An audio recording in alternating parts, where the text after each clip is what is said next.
My name's Roger Taylor. I'm Chair of Transport for Melbourne and would like to welcome you to this Forum Round Table, The Future We Must Plan For.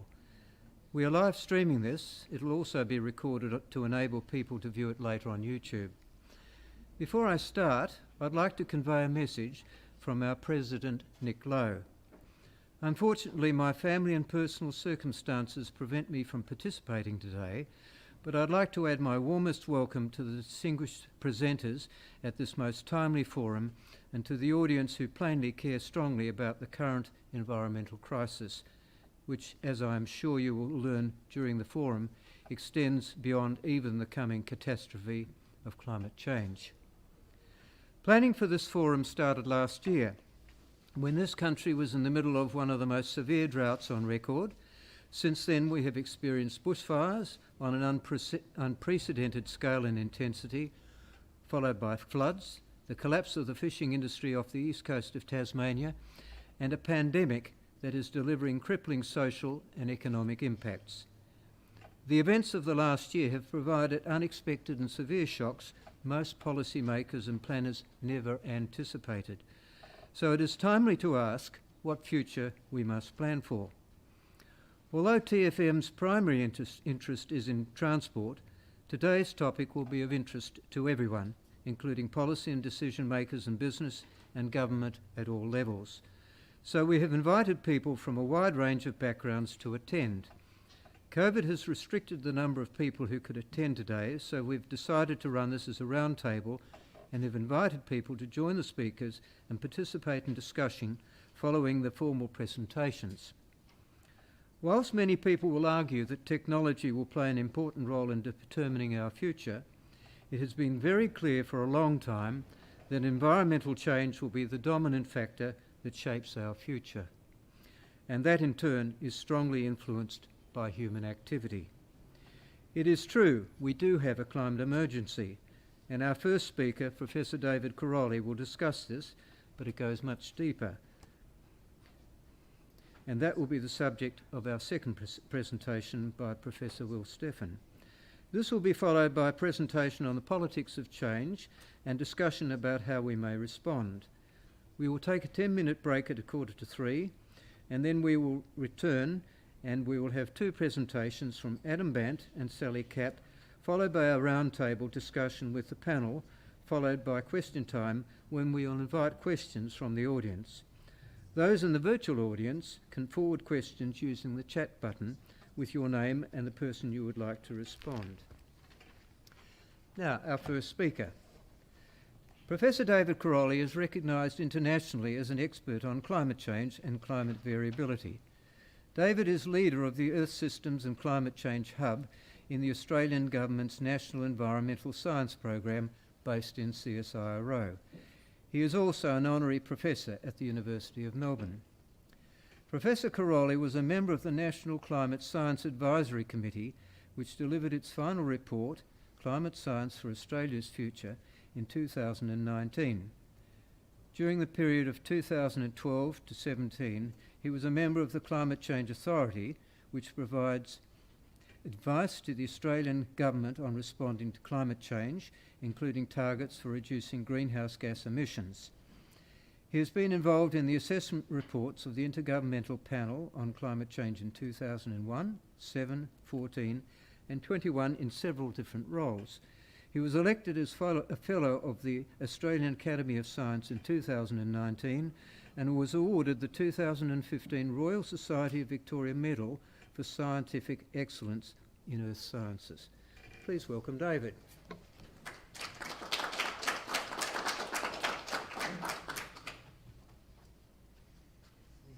Thank you, Roger. Now you've got to log in and you've got to get it back. So let me start by, first of all, thanking Roger for allowing me to come along. And I'm going to start with my mask on, not because I like speaking through a mask, but because there is some very valuable climate data on the mask. It shows the annual temperatures for Australia in colour, with the reds obviously being hotter annual temperatures and the blues on this side being cooler annual temperatures each year from 1950 to 2019, with obviously the hottest temperatures in 2019. I'm going to come across that. If anyone wants one of these, you can contact, and I'm not selling them and I get no money. They were put together by the Australian Meteorological and Oceanographic Society. And so you can, if you want to, the website is www.amos.org.au. I don't get any money for it, but they are a really interesting climate-related, how would I say, mask. And a lot of people have said, where did you get it from? Well, I didn't make it. They're produced in Australia. They're not made in China. But now I'm going to take it off because I get very hot talking behind the mask. So what I'm going to do first of all, if I can get this to work, is to get up to...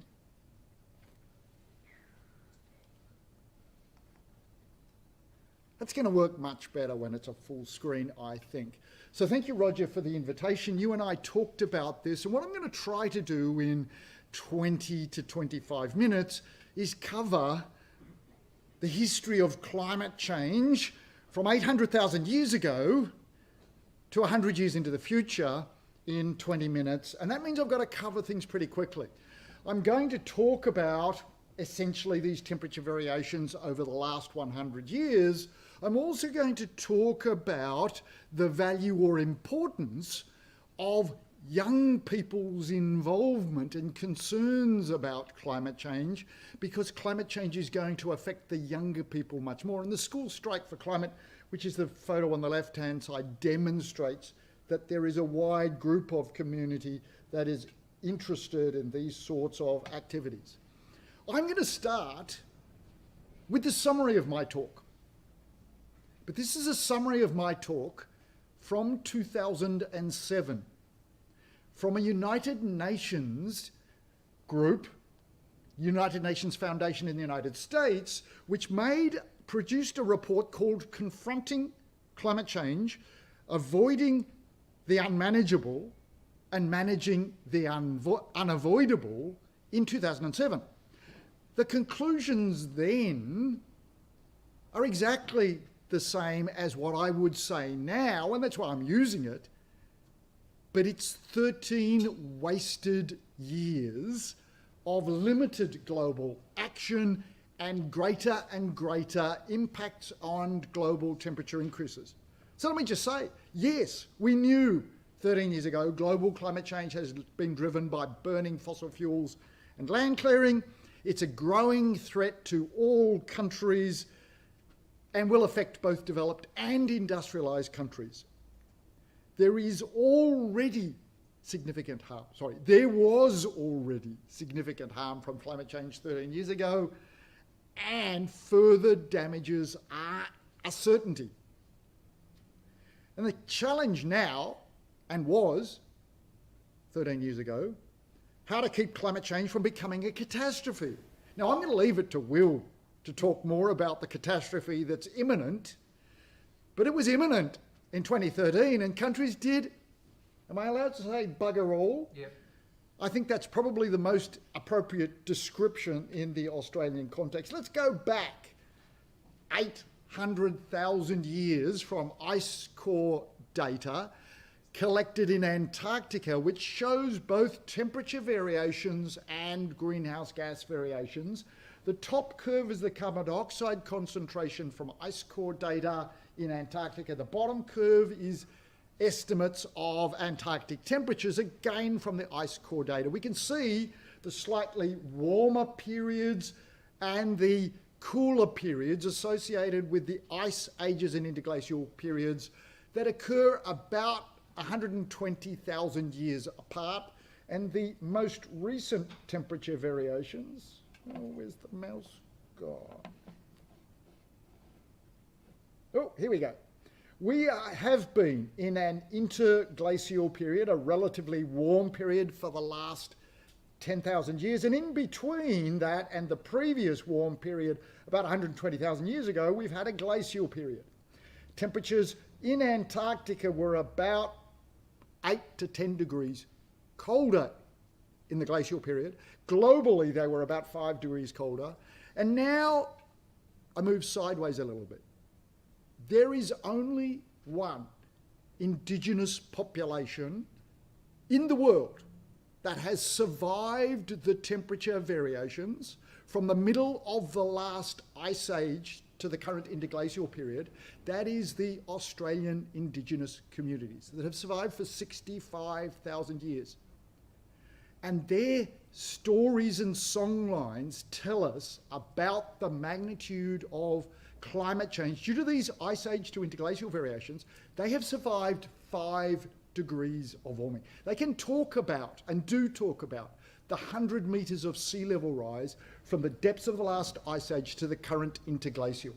And their management of country allowed them to survive those changes.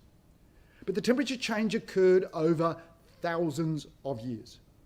We're looking at 5 degrees of global warming within the next 100 years. It's 10 to 100 times faster rate of change than we've ever seen before, than humans have ever seen. So I want to acknowledge the traditional custodians of the land on which we live, because we, as Western scientists, can learn from them a lot about how to deal with climate change. They've coped with it. We haven't yet. And unfortunately, we've got a long way to move to understand it.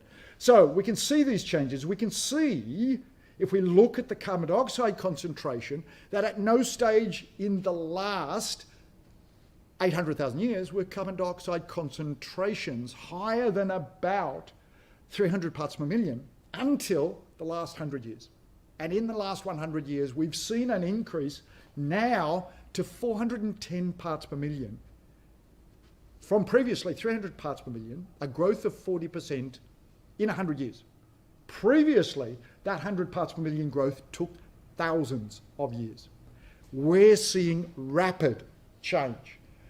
We're seeing the rapid change in the temperatures, and those increases in greenhouse gases have led to increases in temperature globally. We know that there's large year-to-year variability, but we also see that, and I'm going to talk about this more, that there has been pronounced increases in temperature superimposed on the year-to-year and decade-to-decade variability. And temperatures now, over the last 5 years, are already 1.1 degree above pre-industrial levels, and we're heading rapidly to exceeding 1.5 degrees and 2 degrees, the limits that were set for the Paris target. The second graph here is what I believe is the most important graph that all people need to look at, and that shows, not over the last 100 years, am I allowed to move around? Of course you are. We won't hear you on the mic. That's all. Okay, I'll point here and hope that it will work okay. You can take the mic with you. Yeah, well, this cursor, we don't have a big stick, do we? I'm going to just point and talk loudly. My voice has been known to be direct. I'm going to talk about this graph. The circles are the carbon dioxide variations over the last 1,000 years, again from ice core data from Antarctica. And what we see, 280 parts per million, and then exponential growth. We've heard a lot about exponential growth with COVID and impacts of COVID. This is exponential growth in carbon dioxide due to burning fossil fuels and land clearing.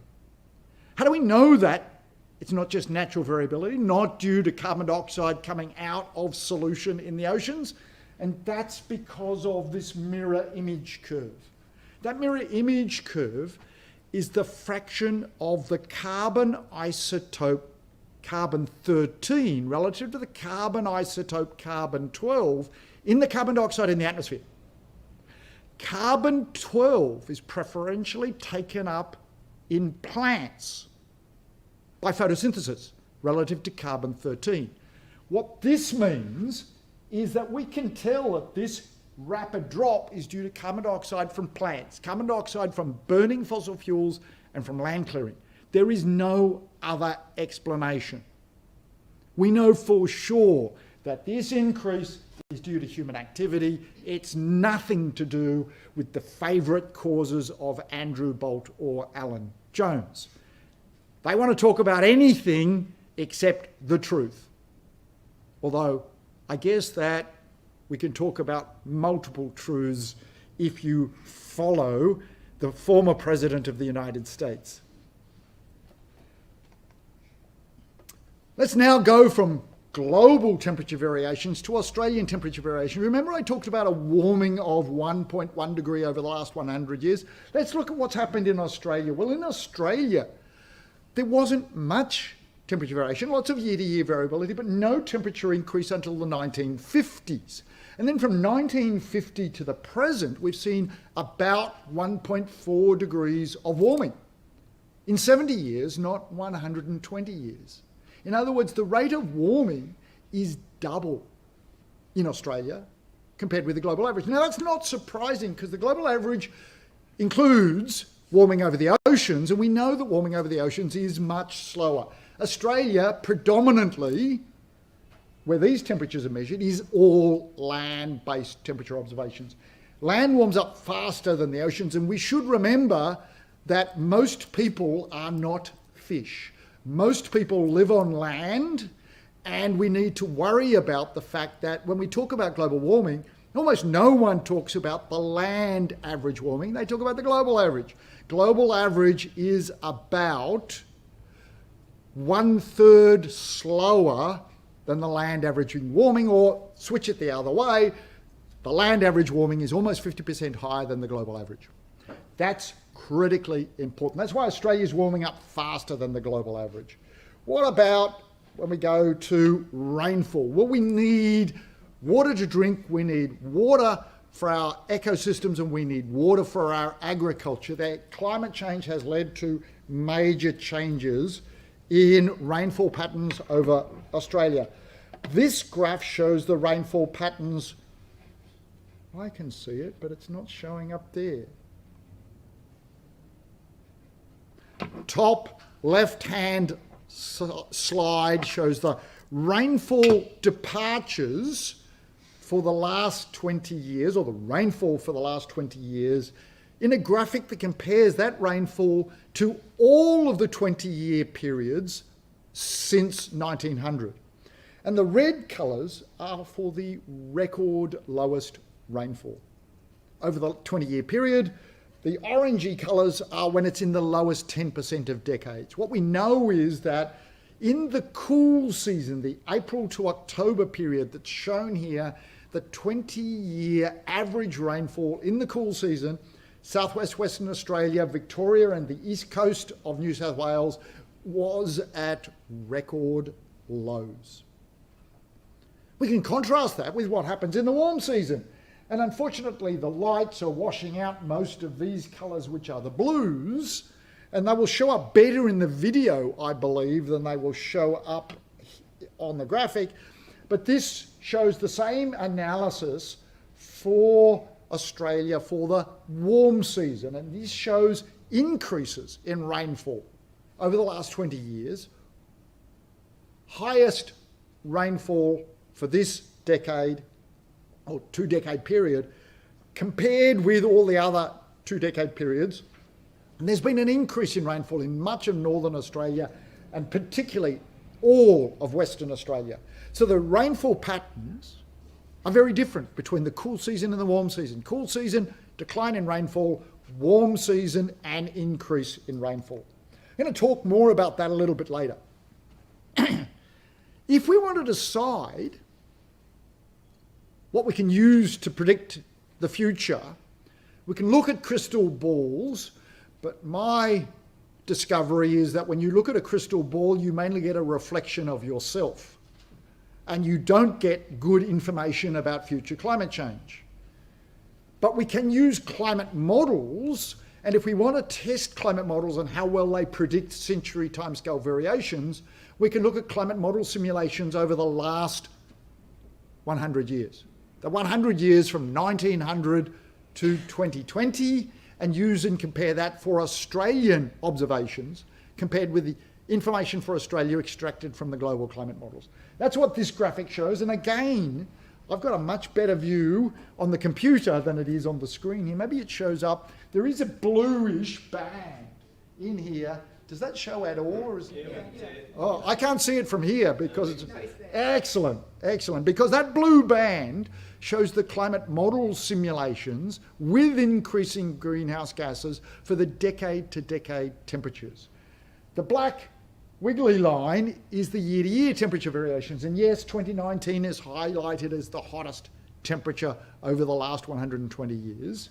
The decade-to-decade variations lie pretty well within the model simulations. And this is what you get. These bands down here are the model simulations with no increases in greenhouse gases. They cannot explain the observed warming over the last 50 years.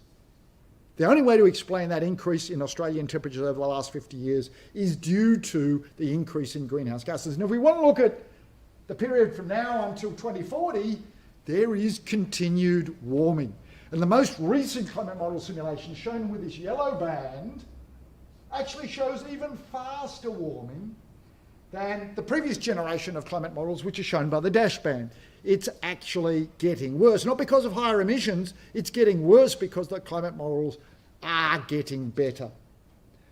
What else can we look at in terms of comparisons between observed variations and model simulations? Let's look at rainfall. I'm only going to look at the far left-hand one. That's the climate model simulations for Victorian rainfall. I'm biased because I sit and stand in Victoria at present.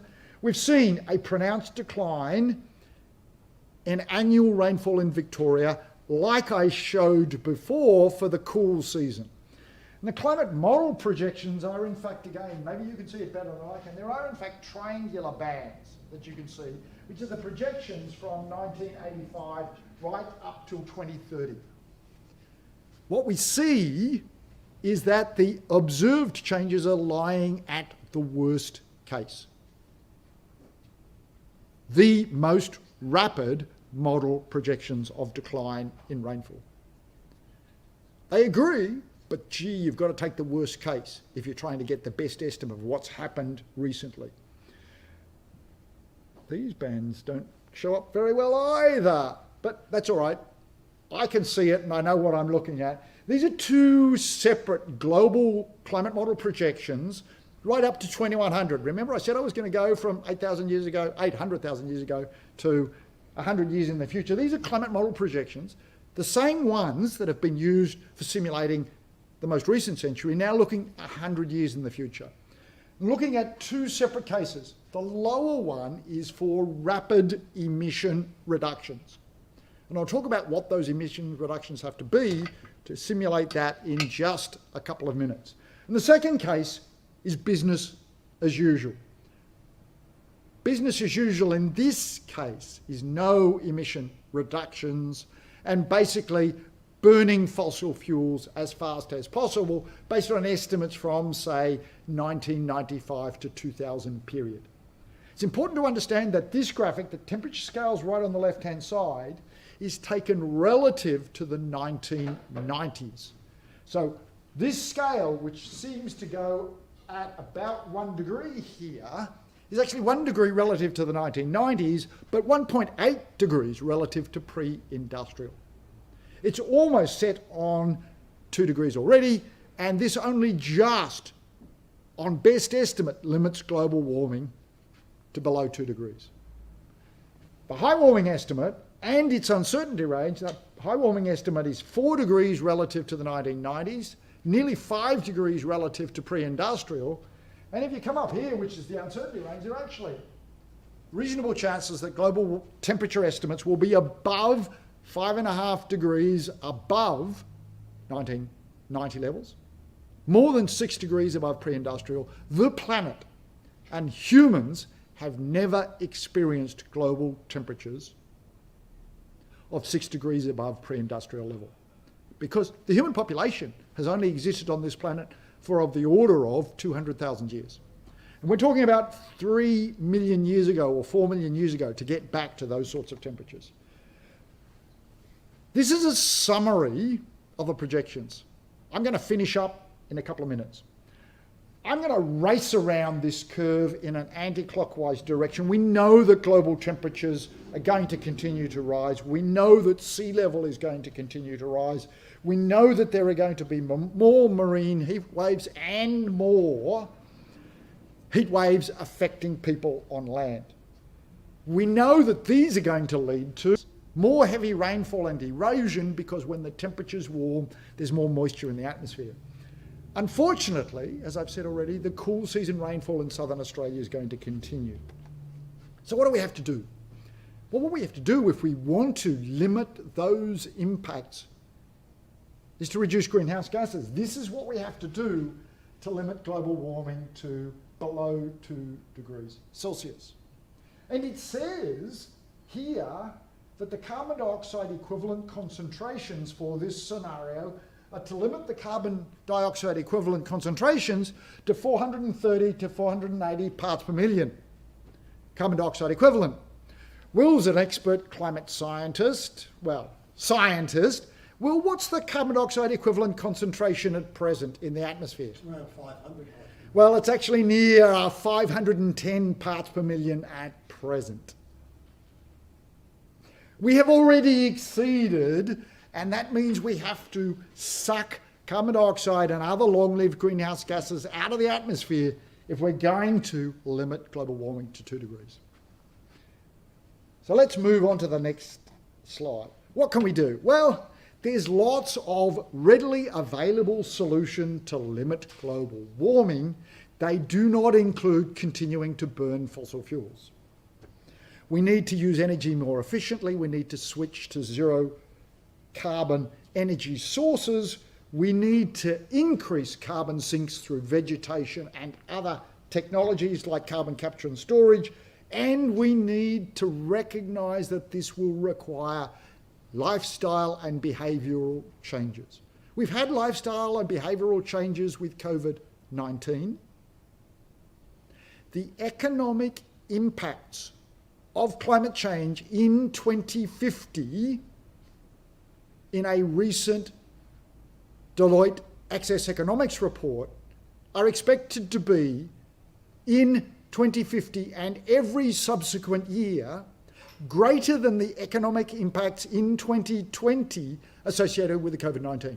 So not just 1 year due to COVID-19, every year after 2015 will be as big as COVID-19 and continuing to get bigger and bigger in the future. What can we do? Well, they also say that economic growth, if we address climate change, will continue to grow at 2 to 3% per year, not fall by 3% per year, which is what happens due to climate change. So, all countries got together, sought to address climate change, came up with the Paris Agreement in 2015. We can see the impact of the Paris Agreement in this graphic, which shows emission reductions. The first international climate agreement was in the 1990s. Emissions in 2015 were in fact up here 60% higher than the 1990s. And what do we find after Paris? Not emissions falling, emissions accelerating in growth after the Paris Agreement.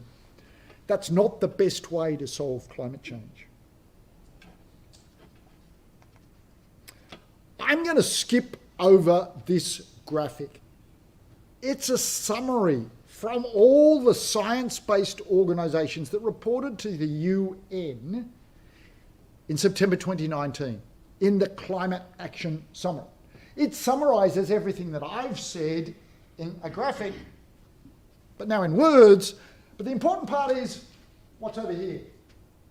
What do we have to do in terms of reducing greenhouse gas emissions to meet the Paris Agreement?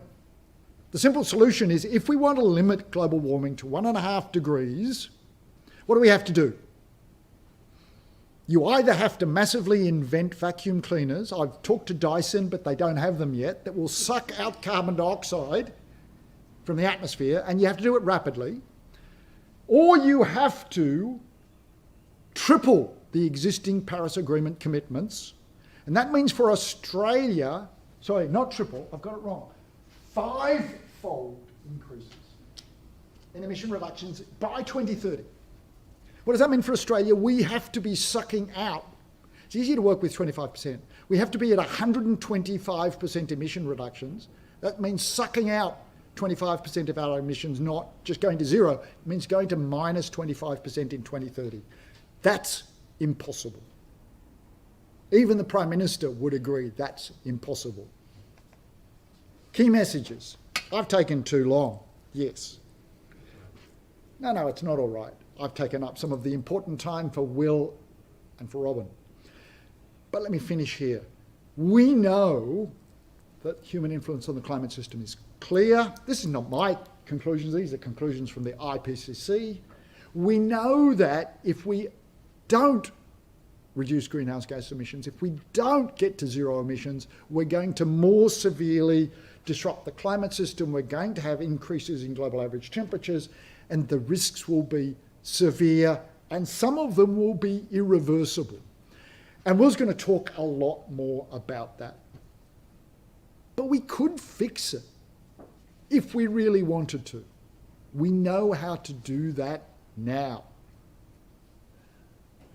I hope that I've given enough of a starting point for Will to take over in a second. Thank you.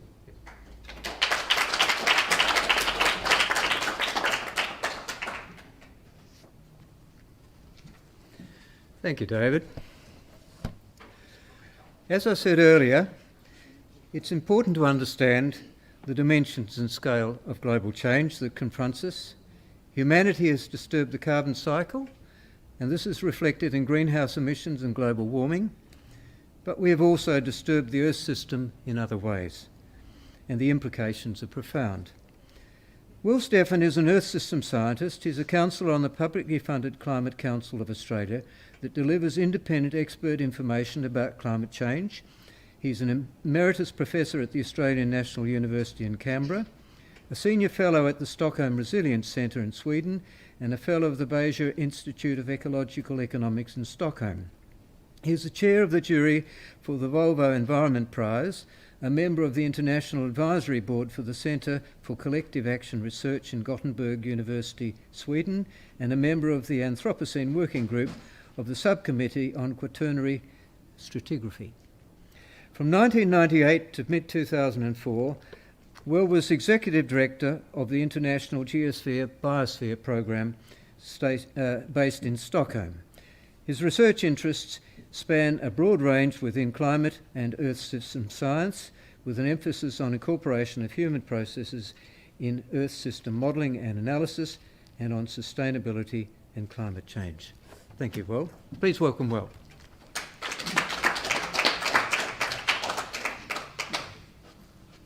Right, thanks very much, and thanks for the invitation to be here. Now, if I can work this out, we will get going.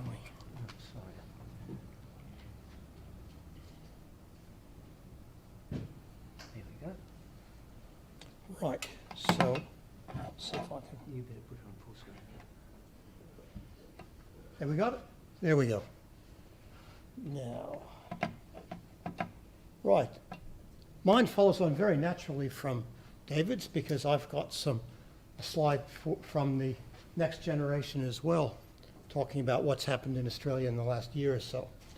But I want to take the analysis a little bit further to talk about what the risks are at the Earth system level of exactly the things that David has been talking about, where we are going.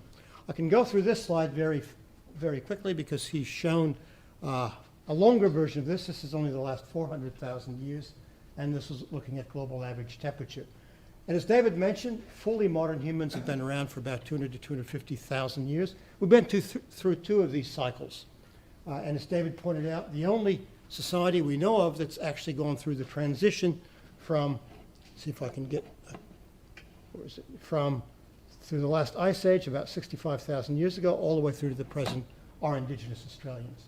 Point I want to make is this last 11,700 years has been a planetary sweet spot for humans. It's only during this time we've developed agriculture as we know it today, more complex societies with villages, cities, and so on. So if I can work this. So look at the last 100,000 years of the most of the last ice age. We can see temperature dropping to the so-called last glacial maximum, which is 20,000 years ago. Then notice the very sharp rise in temperature from about 20,000 years ago to about 11,700 years ago, about 8,000 years. And then the Holocene, the last epoch, most recent epoch in Earth history, which is where we have really developed the societies we enjoy today. David's shown this slide. This is what temperature is doing now, but we need to put that onto a longer-term graph to show what this really means. But David mentioned rates, and I'll just want to reinforce them because rates of change are quite phenomenal from a geological perspective. The CO2 increase over the past couple of decades is now about 100 times the maximum rate during the last deglaciation. In other words, it is accelerating. And over the past half century, the global average temperature has risen at a rate about 170 times the background rate over the past 7,000 years of the Holocene. I'll show you that Holocene is seeing some temperature changes, but very, very gentle compared to what's happening now. And over the last couple of decades, temperature is rising over 200 times the background rate and in the opposite direction. But I want to just mention that physical climate system isn't the only thing that's happening to planet Earth as a result of human activities. In fact, it can be argued that we are transforming the biosphere more deeply, more profoundly, and more rapidly than we're actually transforming the physical climate system. There was a synthesis report, an assessment done by a group, it's got a very long name, they're the Intergovernmental Science Policy Platform on Biodiversity and Ecosystem Services. Think of it as an equivalent of the IPCC, but for the biosphere. And they came up with some fairly remarkable conclusions. This is not climate change impacts, this is mainly direct human transformation of the biosphere, the living part of the planet. So nature is declining globally at rates unprecedented in human history. And there are a lot of different parameters they use to describe declining. You can think of biodiversity, you can think of ecosystem ranges, you can think of degradation of soils, all sorts of things. Around 1 million animal and plant species are now threatened with extinction, many within decades. So we are entering the 6th great extinction event in Earth history, but the first one driven by a biological species itself. And the web of life on Earth is getting smaller and increasingly frayed. We're seeing more and more instabilities in how the biosphere is functioning. But again, we need to put this in a longer-term context.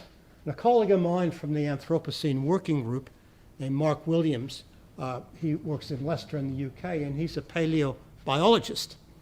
And he was the lead author on this quite remarkable paper called the Anthropocene Biosphere. So he's looking at what's happening during the last 10,000 years compared to hundreds of thousands and indeed millions of years. And he makes this very provocative set of results. Global homogenization of flora and fauna faster than the Earth has ever experienced before. We are now, as a species, commandeering 25 to 40% of the net primary productivity. That is what the biosphere produces every year in terms of biomass and so on, and living organisms. We are now commandeering about a third of that. Human-directed evolution of other species. No other species has ever done that before. And increasingly interaction of the biosphere with the technosphere. Think of plastics pollution. But then he makes what I think is the most profound conclusion, that this is signs of a new third stage of biosphere evolution in the 4.5 billion year history of planet Earth. The first stage was life itself, single-celled organisms, microorganisms and so on. The second stage was more complex organisms, plants, animals, and so on. But he says that we humans are now changing the biosphere directly, so profoundly and so rapidly that this would be looked on, if there were intelligent beings on the planet after we depart, as a third major stage in the evolution of the biosphere. Now, I'll talk in a minute about how these two are linked, but let me jump back to this graph that David showed. This is the graph of what's happening to the global average surface temperature since about 1850 to the present. But I want to put this on a longer time scale. So what I'm going to do now is to go back to about 2,000 years ago and see what climate was doing. So that's the latter part of the Holocene. And you can see global average temperature, that black wiggly line, has been very, very slowly declining. That vertical axis is, by the way, on tenths of a degree. Most people put it on degrees, so that's tenths of a degree. And you can see that the climate has been very, very slowly cooling. In fact, it has been since the mid-Holocene. But the envelope of natural variability is about a 1/10 of a degree either side of the average. Now, I've put about a 1 degree temperature rise on there. That's what's driven by human activities. So that's occurred from about 1950 to a little past 2000. And that's not quite drawn to scale. It should actually be a bit higher than that. And you can see the magnitude of change and the rate of change. It's profound, and we've seen nothing like this in the last 12,000 years, and even before that. So now, this is why, if you go back to the biosphere people and their analysis, they are saying that climate change is now the second most important driver of degradation and change in the biosphere. But they also say that 2 or 3 decades down the track, this is going to take over from direct human pressure as the dominant driver of changes in the biosphere. And you can see why that's so. But what I want to do is put the IPCC projections on that sort of time frame. So this is the classic AR5 projections. David showed the low and the high. There were 2 intermediates, the so-called RCPs, the representative concentration pathways. But here we see, again, by 2100, you can see temperatures rising from about 1.8 up till close to 5. Again, the 0 is late 20th century, not pre-industrial. But what I want to do is put this range on that longer time frame that I just showed you. So if we do that, there's the graph I showed you. Temperature about there today. But if we put the IPCC projections at 2100 on the same time frame, they look like that. Your system's never seen anything like this before. This would be a novel state-of-the-art system. So there you see the 1 to 2, 1.5 to 2 Paris agreements, all the way up to the worst-case scenario, which could be 5 degrees or so compared to pre-industrial. So if we now put some markers on that, you can see the Paris targets, 1.5 to 2. That's where that sits. Current trajectory is around 3 degrees or so if we just keep doing what we're doing today.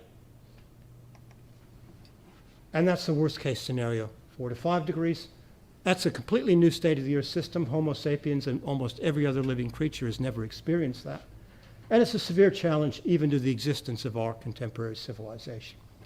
But the point I want to talk about now, just sort of the second part of my talk, is the fact that somewhere along that temperature curve, we are going to start tipping various parts of the Earth's system that themselves will accelerate the warming, either through melting ice or putting more carbon into the atmosphere. And the worst case scenario could be they could take the system out of our control. So our current trajectory is that, let's see.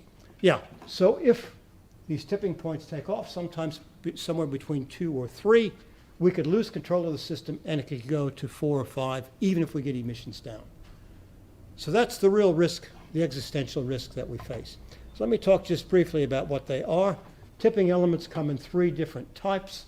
They are melting of ice, mainly at the poles, but some mountain glaciers. Circulation changes to the ocean circulation, to the atmospheric circulation, and to the coupled ocean-atmospheric circulation. And biome loss, Amazon, northern forests, and so on. There's been a lot of work done in the last 2 decades. We understand these a lot better. But let me talk now about the Amazon, because I want to bring in biosphere degradation and climate change together. So what does the tipping point of the Amazon actually look like? Well, it arises because of this. The Amazon forest, as its name indicates, it's a rainforest, needs a lot of moisture to maintain itself. About 50% of the moisture, the rainfall, comes from the Atlantic Ocean, advected in from the ocean. But the other 50% is recycled, because the forest transpires during its metabolism, transpires water vapor, which then forms clouds and rains back down again. So it needs both of those sources of water to maintain a rainforest.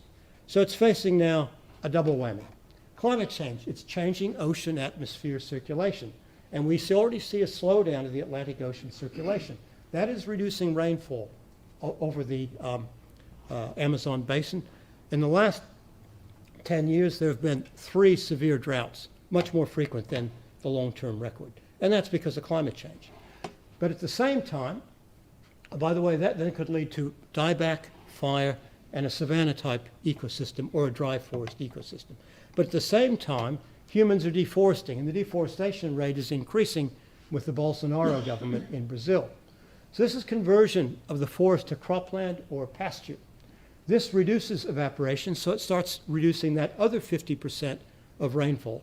So basically, the forest is facing a double whammy, and there's concern that within this decade, we could cross a tipping point where the rainfall drops so low that even without any further deforestation by humans, the forest will convert largely into a savanna or a dry forest.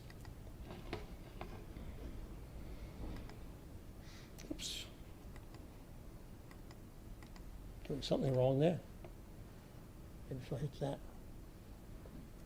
There we go. Now, these tipping points, we know a lot about them, but the thing is they don't act independently. We have what we can call tipping cascades, where one affects another. Let me use the Amazon example. Let's start with a thing called Arctic summer sea ice in the top. We know that is decreasing, the sea ice is melting. That uncovers darker ocean water. That accelerates the warming. That, in turn, accelerates loss of ice from Greenland. Most of that ice is melting from the top of the ice sheet.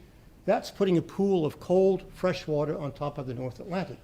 That, in turn, is slowing the North Atlantic circulation, and a slower circulation is reducing rainfall over the Amazon. So here you have a pole to equator link, that reducing ice over the Arctic Ocean is leading to a drop in rainfall in Amazon. But we can see all these other arrows, that these are linked. And the concern is that once, like a row of dominoes, you start tipping a few dominoes, you can tip the whole system and basically take the dynamics of the Earth system out of human control. So the IPCC 1.5 report said there is already a moderate risk of what they call large-scale singular events. Those are tipping points, even at 1 degree. But by the time we get to 2.5, and remember we're on track for 3, we're going into a moderate to high risk. This is not a fanciful phenomenon that scientists have dreamt up. It's a real phenomenon, and it's a real risk that must be taken very seriously. So a recent paper published last year by a group of us led by Tim Lenton assessed at where we are on elements of this tipping cascade. I won't go through them, you can read them, there are 9 of them there, but in each of these 9 we already see evidence that they are moving in a direction toward the tipping point. Now we don't know where the tipping point itself lies, but there is real concern that the whole system is starting to move at about a 1 degree forcing. And this quote, I think, is the most important one of that paper. If damaging tipping cascades can occur, and we're pretty sure they can, and a global tipping point cannot be ruled out, then this is an existential threat to civilization. No amount of economic cost-benefit analysis is going to help us. A year earlier, we hypothesized that this could be the case, and we published this little stability landscape that shows the Earth where it is now. It's moved out of the Holocene. It's out of the comfort zone of that interglacial. You can see the glacial states on the left. But as time comes forward, we're sitting at this, pretty much at this fork in the road that's going to probably happen this decade. We can either get our act together, get emissions down, become much better stewards of the biosphere, and move the Earth into what we call stabilized Earth, which would be 1.5 degrees to 2 degrees warmer than today, but stabilized. And we may be restoring the biosphere. That's that very positive scenario. But the other one, if we initiate a tipping cascade and go over a planetary threshold, is what we called hothouse Earth. That's the current trajectory. Greenhouse gas emissions are increasing, temperature rise is accelerating, biosphere degradation is increasing. So we are on that path toward that cliff or that waterfall. So the tipping cascade I talked about is that planetary threshold that we've drawn in this cartoon fashion, like a cliff or a waterfall. Once you get close to the waterfall, the current increases in a river, and you get to a point where you can't avoid the waterfall. And that's the concern, is that sometime, even within the next decade, we may push the climate system and degrade the biosphere to a point where we can't pull it back. And then we go over the cliff. But as I said before, the other path is if we meet the Paris targets, learn how to suck CO2 out of the atmosphere and store it, and start restoring the biosphere, we could change the direction of the Earth's trajectory today. I'll conclude just as David started, with students, because it's their future that we are talking about. This is taken outside of Parliament House in Canberra. I like it very much because I spend a lot of time in Sweden and I like the nice connection with the Swedes there. But the really important one is this one. We need system change. And I think hopefully I can pass over to Robin and she can talk about what sort of system change we actually need. Because it's clear from what David and I have said that our present system is pushing us into extremely dangerous planetary territory, and we need to change. So I'll stop there. That was depressing enough. Robin's going to tell us how we can fix it.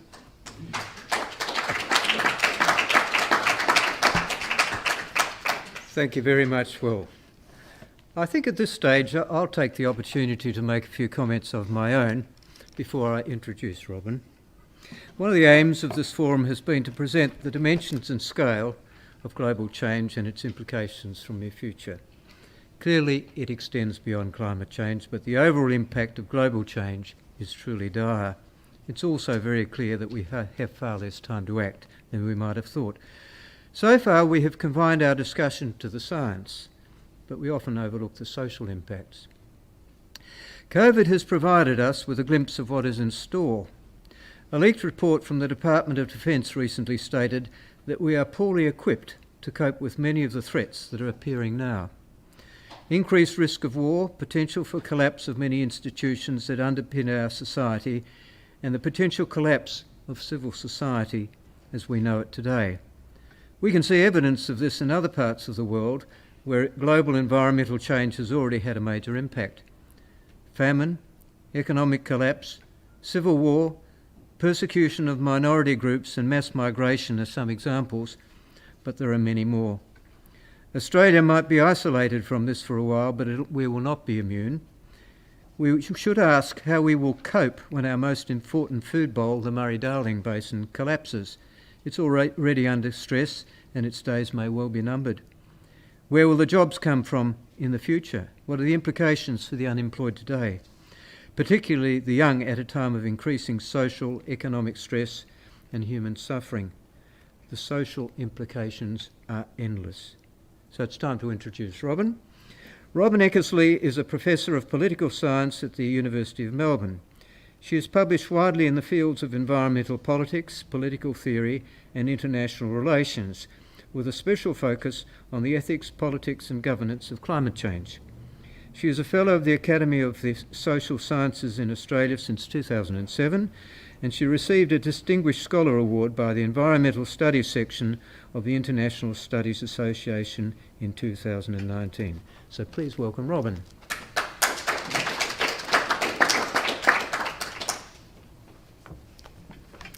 Well, first, thank you very much, Roger, for inviting me to this session, and thanks to everyone for coming along.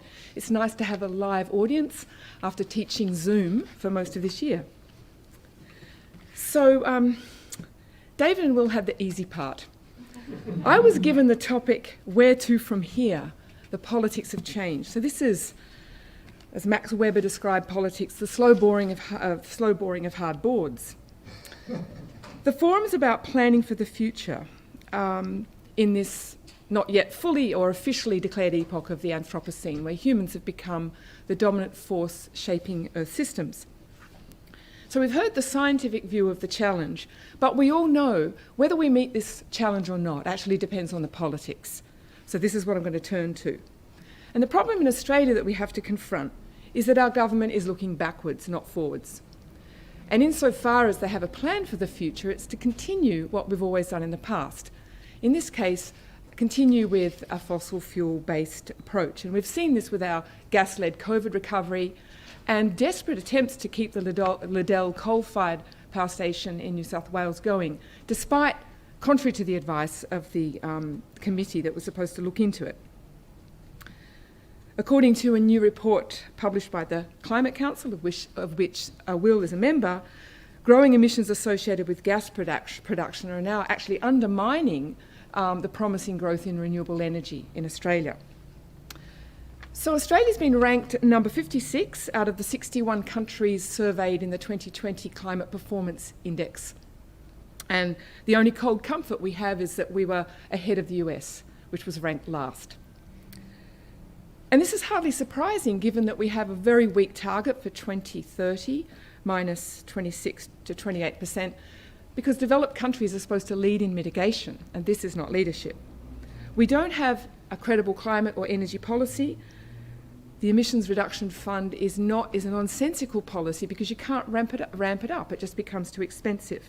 We have no post-2020 renewable energy target. And when Scott Morrison was Treasurer in 2018, he cancelled any further contributions from Australia to the Green Climate Fund, which is there to assist developing countries leapfrog over the fossil fuel path that we enjoyed. You might have thought that the unprecedented fires of last summer might have been a wake-up call. The Royal Commission into National Natural Disaster Arrangements, which was set up to the credit of the Morrison government to inquire into how Australia can be more prepared for events like this, the Commission declared that Australia's climate-related natural disaster outlook is alarming. A YouGov survey conducted in January during the height of the fires commissioned by the Australia Institute found that of those that were impacted by the fires, they all agreed with the proposition that this is a wake-up call to the world on the impact of climate change. And 70% of those not impacted by the fires agreed. Yet for the most part, our government has refused to join the dots. And as fate would have it, we got our first COVID infections in February when the fires were still burning. And that's pretty much redirected attention to the COVID pandemic. So if the fires aren't one of those this changes everything moments, what will it take to shift national government policy here? And what sort of political changes are needed to navigate the Anthropocene? And is in fact the Anthropocene something we can reasonably plan for? So what I want to do in this presentation is address these questions by starting with the main structural obstacles to political change in this country. And I'm focusing on the national level because the subnational level has actually been doing some good things, and I'll finish with that briefly. And I want to turn to the more daunting challenge of not just the energy transition, but a broader transition to an ecological sustainable society. So with the structural changes, I'm first going to look at the Australian democratic system and then our carboniferous economy before I turn to those last questions. So let's start with a puzzle. The Lowy Institute has been polling Australian views on climate change since 2006, and the most recent 2020 poll, which was looking at 2019 data, found that 61% of those surveyed agreed that global warming is a serious and pressing problem and that we should begin taking steps now, even if this involves significant costs. So why is the government ignoring majority opinion? Is there something wrong with our democracy? Is the first question we have to ask. Now, all democracies are ultimately just an artefact of the political institutions and constitutions that create them. The voting systems, whether you've got a unicameral or a bicameral parliament, whether it's a federation, and the configuration of political party competition. Now, the Australian system has some significant obstacles. The voting system for the lower house favours the major parties, neither of which have refurbished their fundamental platforms to deal with the changes that are coming down the tube towards us. So it's hard for new parties to gain control of the lower house where government's formed.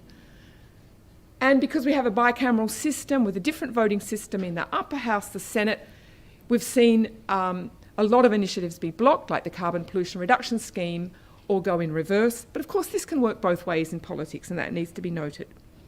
But of course, we all know there's intense ideological divisions between the major parties on climate change and also within them.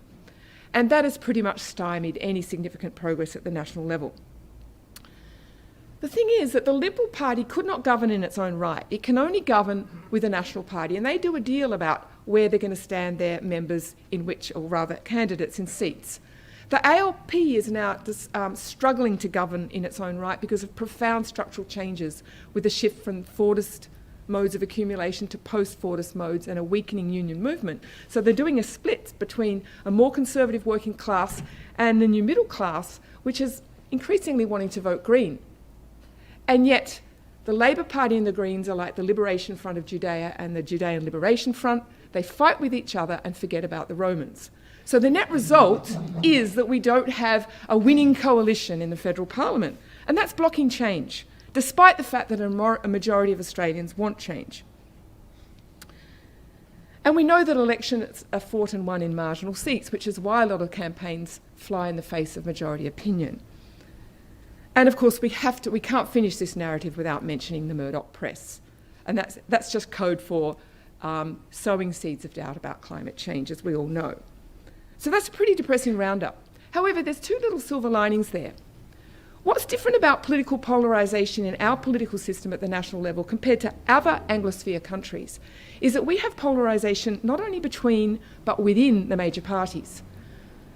So this raises the prospect of picking out all the members of the major parties that care about climate change and other parties in the parliament. You could possibly summon a majority there, and this is the thinking behind Zali Steggall's new bill, which is modelled on the UK Climate Act, which is trying to get a conscience vote, like we did on the same-sex marriage. Now, it's not likely in the current term, but I think it's going to come back. I know Adam Band is supporting it, and there are some Liberals that are supporting it too. So watch this space. The second interesting feature of our system is a federal system provides a lot more political opportunity structures for climate champions and advocates. And we've seen significant legislation at the subnational level. I've recently done a study on that, and we found out that while the UK Climate Act in 2008 is widely seen as the gold standard because it has a legislated 2050 emissions target and a series of progressive carbon budgets to reach it, little old South Australia got there first. In 2007, that was the first bit of climate legislation in the world that legislated a target and a couple of interim targets to get there. And now we've also got it in South Australia, Victoria and the ACT. And the ACT legislation is gold standard. Sure, it's small. They don't have a coal problem there. But still, it's model legislation. And that's come from the subnational level, picking up the slack and compensating for failure at the national level. So let's now turn to our carboniferous economy. Australia's export economy has always depended on primary industry, particularly agriculture, but now increasingly mining. We know that coal and gas are amongst our biggest export earners, even though most of employment comes in the service sector in this country. And as a result of that, the major parties have shared a concern with international competitiveness.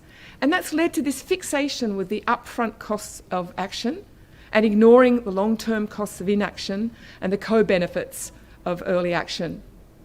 And so this has been the problem. This has been the sort of groupthink amongst the non-climate factions in the major parties. We also know that regional communities and regional identities have been built up around coal. And so this is something we need to pay attention to. So these and other factors have led to what those who study socio-technical transitions call carbon lock-in, a kind of inertia that inhibits the development of new systems. The problem is that on current rates of emissions growth, we only have a few years left, and we've heard this from David, to blow our 1.5 degree budget. And the latest production gap report, which measures the gap between actual and estimated fossil fuel production and what's needed to reach the Paris temperature targets, has found that we're actually more than doubling at the fossil fuel production that would be consistent with a 1.5 degree pathway. So Australia is clearly one of the guilty parties here. And their position can mean only one of three things, and we really need to call them out on this. First, that the rest of the world, including poor countries, must carry some of our burden. Two, the next generations of Australians will have to endure drastic and probably impossible rates of emission reductions to keep to those Paris targets. Or three, that the government doesn't believe in the targets, has abandoned them, and accepts and is unmoved by the enormous suffering that will occur in a world that is much hotter than 2 degrees. We have to call them out and say, which one of these three is it? One further bit of research on the question of carbon lock-in says that it's generally maintained by a range of things, but including the capture and co-optation of the state by incumbent interests. And I think Australia is also a textbook case here because there's very close ties and a revolving door between the mining industry, lobbyists, and national resources and energy ministers, and of course their advisors as well. And this has seen Australia actually slide down the corruption index that's maintained by Transparency International. And again, we need to call out the government on this. We need stricter regulation on political lobbying and political donations, and more public rather than private funding for parties based on their electoral performance in the last election. That would go some way to help. The final thing that the socio-technical transliterature teaches us is that nurturing and building support for renewable energy is fantastic and necessary, but not enough. The fossil fuel industry won't go away. It'll dig in and fight, and unless you actively develop policies to phase it out, it will not go. And that's really important. And there's an obvious solution to this, and this is just transition. We have a responsibility to look after the communities that will be dislocated by this transition. And the International Labour Organization has already developed some very clear and fair guidelines for just transition. We've known for years when our coal plants were due to retire. In fact, in 2017, the Senate produced a report on retirement of coal-fired power stations in Australia, and it recommended just transition. And they recommended a transition plan. So we need a national transition plan, and moreover, we need a national transition institution to manage that. Spain has a ministry for ecological transition and a minister for ecological transition. We need that too. So now let's look to the bigger challenge. It's not enough to move away from fossil fuels and develop a 100% renewable energy system. We need to reduce emissions in all sectors. But even if by some miracle we were able to do that and find a new Dyson vacuum cleaner that sucked emissions out of the atmosphere, there still is another ecological crisis, and Will has spoken of that. There are 9 planetary boundaries. Biodiversity is even more critical at the moment than climate change. The build-up of plastics in the ocean, the build-up of toxic wastes, depletion of natural resources, deforestation, the list is long. So what we need is something equivalent to what Karl Polanyi described as the Great Transformation when he examined the shift towards a market economy in the 19th century. So what we need is a great green transformation. That's what's needed, not just of the economy, but of society. It's a societal transformation, not just a transition from one system of provisioning to the next in energy services, although that's certainly essential. We need something much bigger than this if we're going to meet the sorts of challenges that Will has presented to us today. But then we have to confront another structural obstacle that has been identified by critical ecological theorists of the state. And the problem here is really tricky, and that is that states and capitalist systems are mutually dependent. Firms have no incentive to internalise or avoid ecological costs in the absence of regulation, and states have no incentive to provide the kind of regulation that's necessary to prevent the externalisation of ecological costs, because this is to protect local ecosystems as well as planetary boundaries, because they are dependent on the revenue from growth. They need that to provide the taxation and also to provide the employment. So there's a mutual interdependency, and some scholars in this field say there's a kind of a glass ceiling that we don't seem to be able to break. It explains why some of the more progressive governments are thinking about green growth, but no one is talking about degrowth. It's political suicide. And there's a tragedy here too, because you need a bigger state with more funds to manage the transition. So we really have a dilemma here, and going forward and addressing the challenge of political change requires some very tricky navigation. Because one thing is clear, states, and we think of subnational governments and also city governments and municipal governments here, all of which play an essential role if there's going to be a transition. They're the only institution, particularly at the national level, that has the regulatory powers, the resources and financial transfer mechanisms to manage a transition, to facilitate the structuring or the new regional economic development for those areas that have to go through an energy transition, and also the finance and support when those climate impacts start to hit us. The costs of climate change, the damage costs, are not factored into federal budgets, and they're going to grow and grow over time and compete with welfare budgets, defence budgets, and so forth. So we have to think hard and quick if we're going to start dealing with this. We need more public revenue. We need more taxation. It needs to be more progressive. And we need greater wealth and income redistribution if we're going to no longer rely on material energy growth to actually address inequality and unemployment. So we need a welfare state, a green welfare state, to manage the transition, is my bottom line here. Now, there's a big debate in my field about those who advocate green growth and those that advocate degrowth. And it's been going on for a while. But most of the proposals for Green New Deals that have cropped up in the age of COVID are understandably promoting green growth, because it is, after all, a recession. And the ultimate ideal of a post-growth society does require a huge amount of investment in green infrastructure. So for me, I think a more productive debate is not between green growth and post-growth, but rather good quality growth and bad quality growth. And that's determined in terms of what our ultimate ends are. The ends of the world, or the purpose in life, is not to solve climate change. The purpose in life is to deal with climate change so we can focus on what the important purpose of life is, which is to live a good quality life. And I'm thinking here about life with a capital L, life, all life on Earth. So they're the sort of big things that we need to look after, and that should determine what good quality growth is and bad quality growth. Because, as Herman Daly said, you can have qualitative growth without increasing energy use, material throughput, waste and emissions. It is possible. We can't design this from the beginning. I've always used the metaphor, we have to rebuild the ship while still at sea. I don't think blueprints or green prints, big master plans are necessarily the way to go. We have to think of a more agile way of approaching the transition challenge. And in a recent article I suggested critical problem solving, which is requires a kind of conjunctional analysis of different political contexts. And from that analysis, you identify what are the next best, most transformatory steps.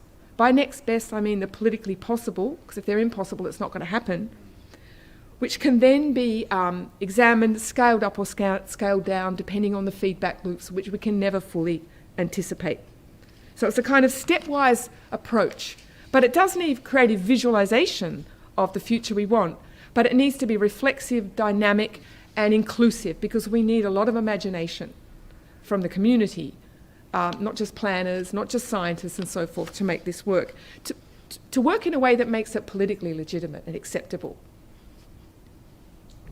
There are some critical social scientists that say the Anthropocene is not a governable object.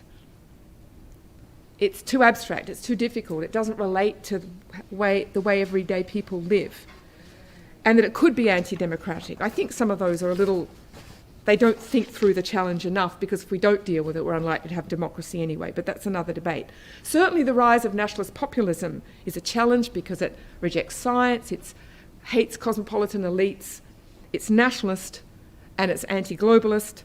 But funnily enough, the climate movement and nationalist populists have a common foe, and that's neoliberal globalisation, so it's kind of ironic. But of course, they're poles apart. I think that arguing that the state plays a critical and essential role needs to be recognised, and we need mobilisation for new policies, new ideas. But to finish on a bright note, and Will was beckoning me to say something at least a little bit optimistic, so I'm scraping the barrel and coming up with something here for you. And that is, we've actually seen quite a bit of movement at the subnational level. It's really quite exciting, particularly in Victoria, with our Climate Change Act. We're about to have our new targets. The announcement of our new interim targets has been postponed because of COVID. Dan's been doing a lot of press conferences on other matters for most of this year, but hopefully we'll hear them before Christmas. But Victoria's concern and action here is thanks to political mobilisation, the growth of progressive business, market forces, new developments in the financial sector, mobilisation by civil society, and many other places. So the tide is slowly turning. I just worry that it's just not going to turn fast enough. Thank you.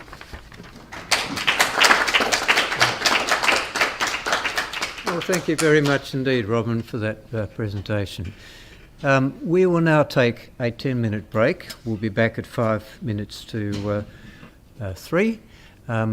If anyone wants to have a drink or a coffee, there is the bar outside.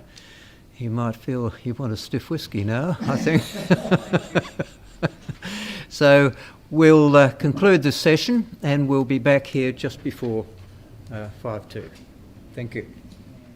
Welcome back to the second part of our forum. Our speakers have presented us with compelling evidence we really are facing an environmental emergency and some ideas of the dimension, scale and complexity of the challenge confronting us. In the first part of this session, we will have a round table in which we will discuss the kinds of plans we must implement for us to have any chance of surviving. And in the first part of this session, we will have a round table in which we will discuss the kinds of plans we members. The Honourable Adam Bant, Member of Parliament, who is Leader of the Greens in the Federal Parliament and holds the seat of Melbourne. And Sally Capp, who has just been elected as Lord Mayor for the City of Melbourne for her second term. Sally and Adam have reviewed the speaker presentations, and there's a lot of material, a lot of reading and homework, and other background information, and will provide a response, their vision for a way forward. Now let us assume for today that Adam has become Prime Minister and can provide some desperately needed leadership. Adam, you now have the floor. There we are.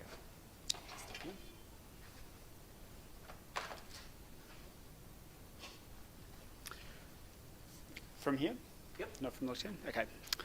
Thanks very much, and I want to begin by acknowledging the Wurundjeri, the traditional owners, and pay respects to elders past and present, and acknowledge that as we tackle the climate crisis and environment crisis that we're facing and the various other interlinked crises, that we must put First Nations people and First Nations learning and First Nations justice at the heart of everything that we do. And I also want to thank you for the invitation to be here and acknowledge my other panellists and also congratulate Sally Capp on her re-election as Lord Mayor of Melbourne.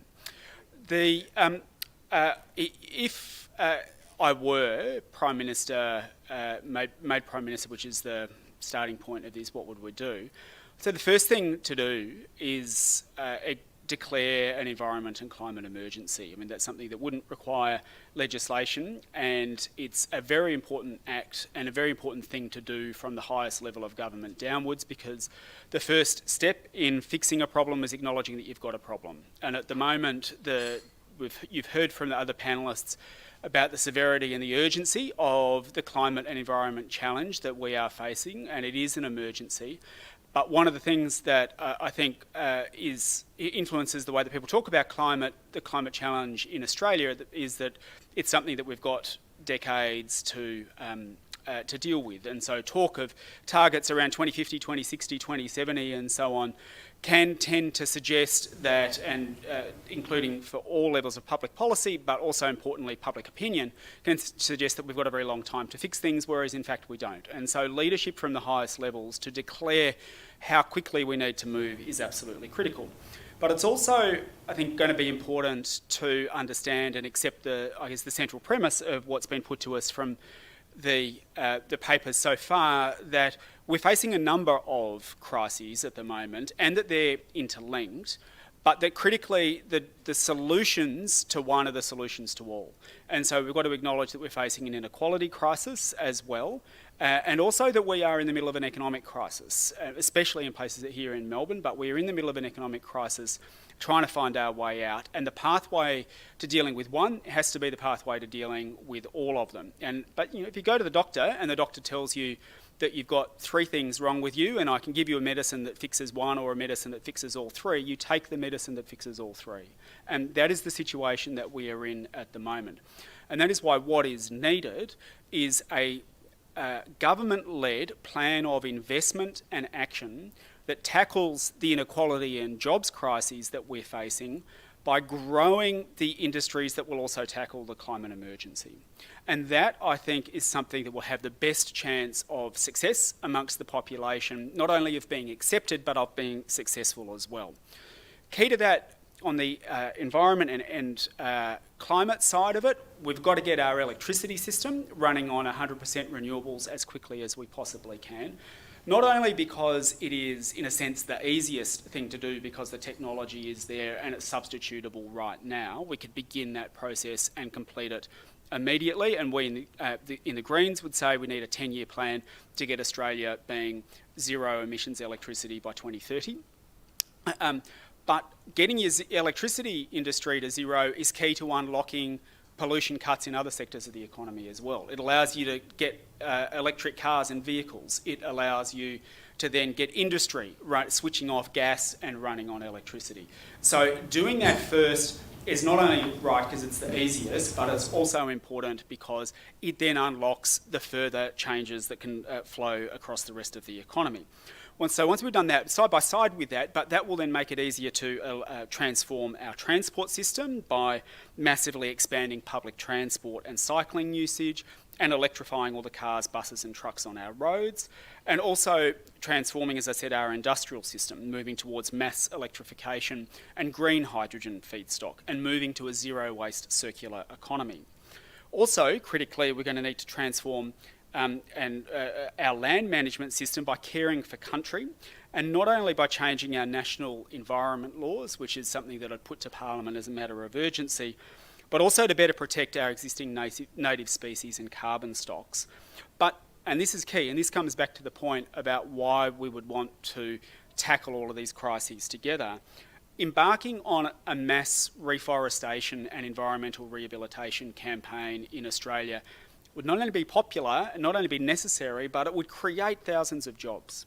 And I think this is one critical thing that we need to understand in the transition, especially as we have 1 million people unemployed in this country at the moment and many, many more without enough hours of work, so i.e. facing the challenge of insecure work. We often think of the transformations that need to occur and the jobs transformations that need to occur as being, in a sense, directly substitutable, i.e. if we get out of coal, then we've got to find jobs for people in renewable energies. There will be jobs for people in renewable energy, but teaching is also a low emissions job.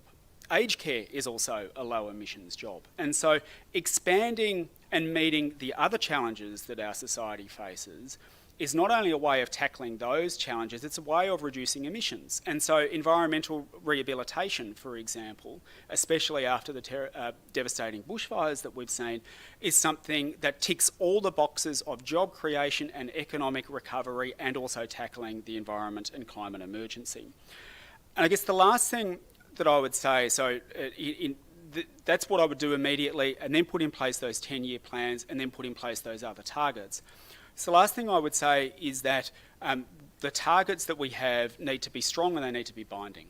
And we've got to make sure that we can't backslide on them. So there can be none of this, we will use so-called carryover credits, as if you win the first innings of the test match, if you win the first test match by 300 runs, you don't get to take those 300 runs over to the start of the second test match. So we can't do it by cheating. We're going to need targets that are actually binding. And we need to understand the urgency as well. And I think that, and I'll finish on this as my 7 minutes is up, I'm heartened to see Donald Trump go. Like, that gives me, and I have this sense that with the election of Joe Biden and the appointment of John Kerry in particular as his climate envoy, and his immediate statement that what we signed up to in Paris is not enough, that is crucial, because for the first time a world leader or someone at world leader level is saying what we've done and what we've committed to is not enough to stop climate catastrophe.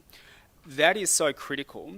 I want to make sure that the momentum that I feel like we're going into the end of 2020 with and starting 21 doesn't get derailed into, let's have zero emissions in 2050 or 2060 and think about in 2040 how we're going to solve the problem and just hope that we can keep going as we are and then drop down sharply. We've got to bring forward, I think in 2021, we've got to make one of the focuses, what are we going to do over the next decade? Make sure that there's an understanding that this is the critical decade. And I feel that public opinion and global opinion is starting to change in such a way that bold 10-year plans that tackle the kind of crises that I've spoken about all together will not only be popular, they'll be successful. Thanks very much.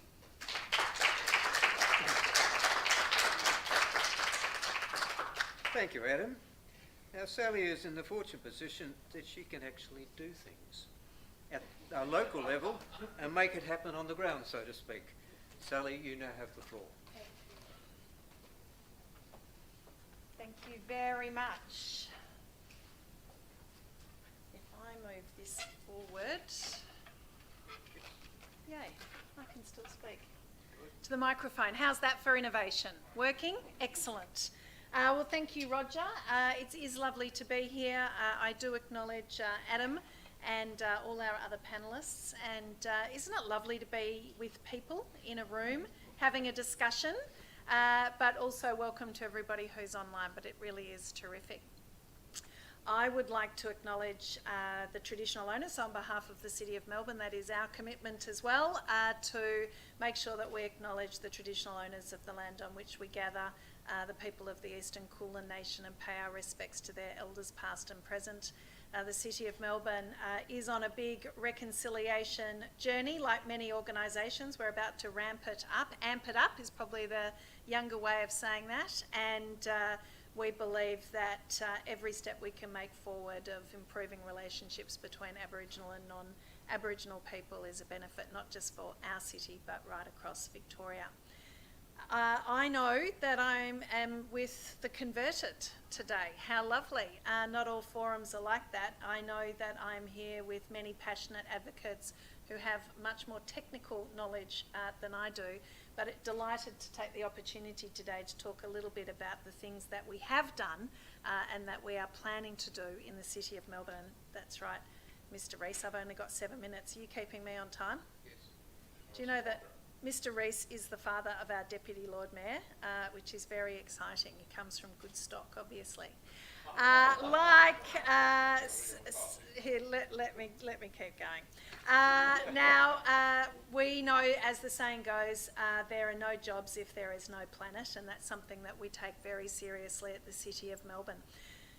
We know that there is a transition, and great to hear those comments from you, Adam, and I agree in terms of the US election.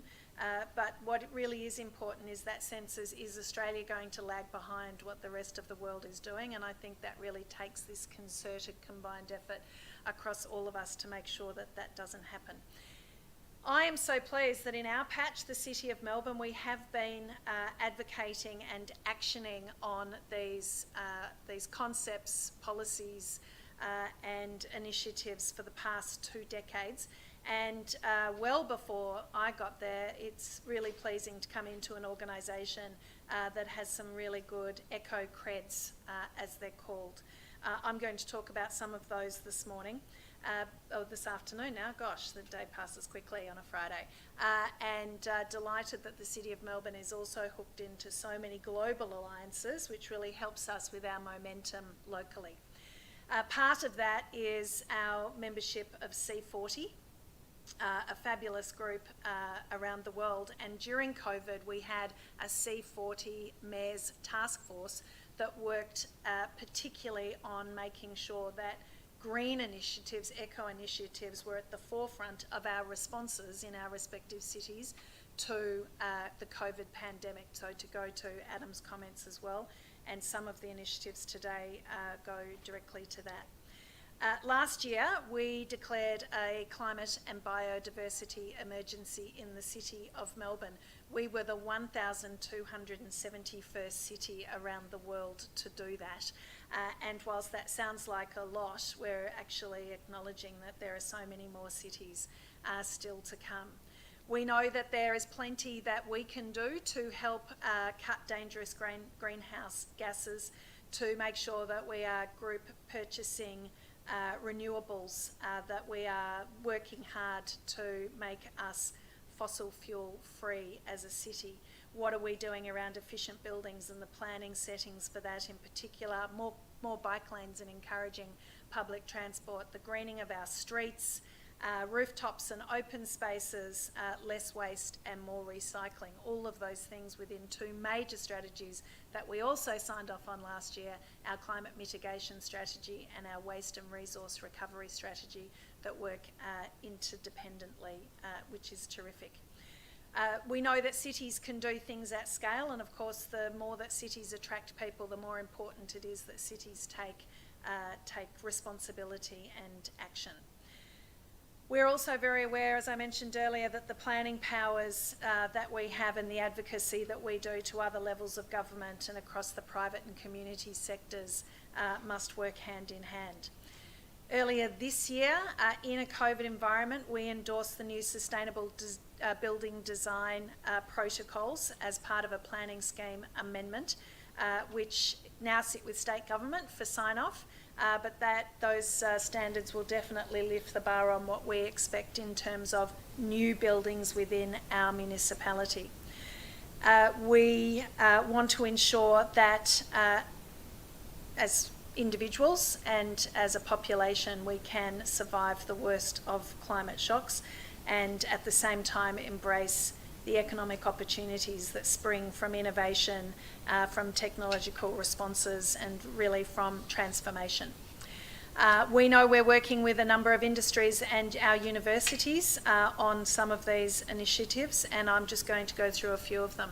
Many of you will know that we've been certified carbon neutral since 2012, which was a really big step forward for us. We use 100% renewable energy, which we source through the Melbourne Renewable Energy Project, something that was initiated at the City of Melbourne, and we have cut our actual emissions by 76% since 2012, and we've had operational savings of more than $1 million as a result of that project, and really proud to say that MREP 2 is currently underway with another lot of big organisations around town.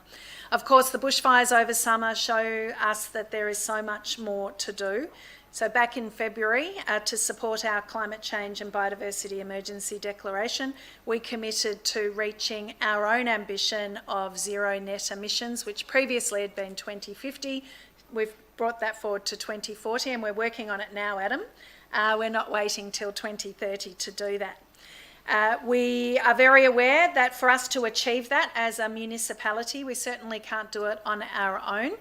The things that we do can take steps forward. We can show that leadership. We can provide demonstration, information and support, but we absolutely need to work with everybody else who has a footprint in the city, including those that come in and out of the city daily, to be able to achieve this.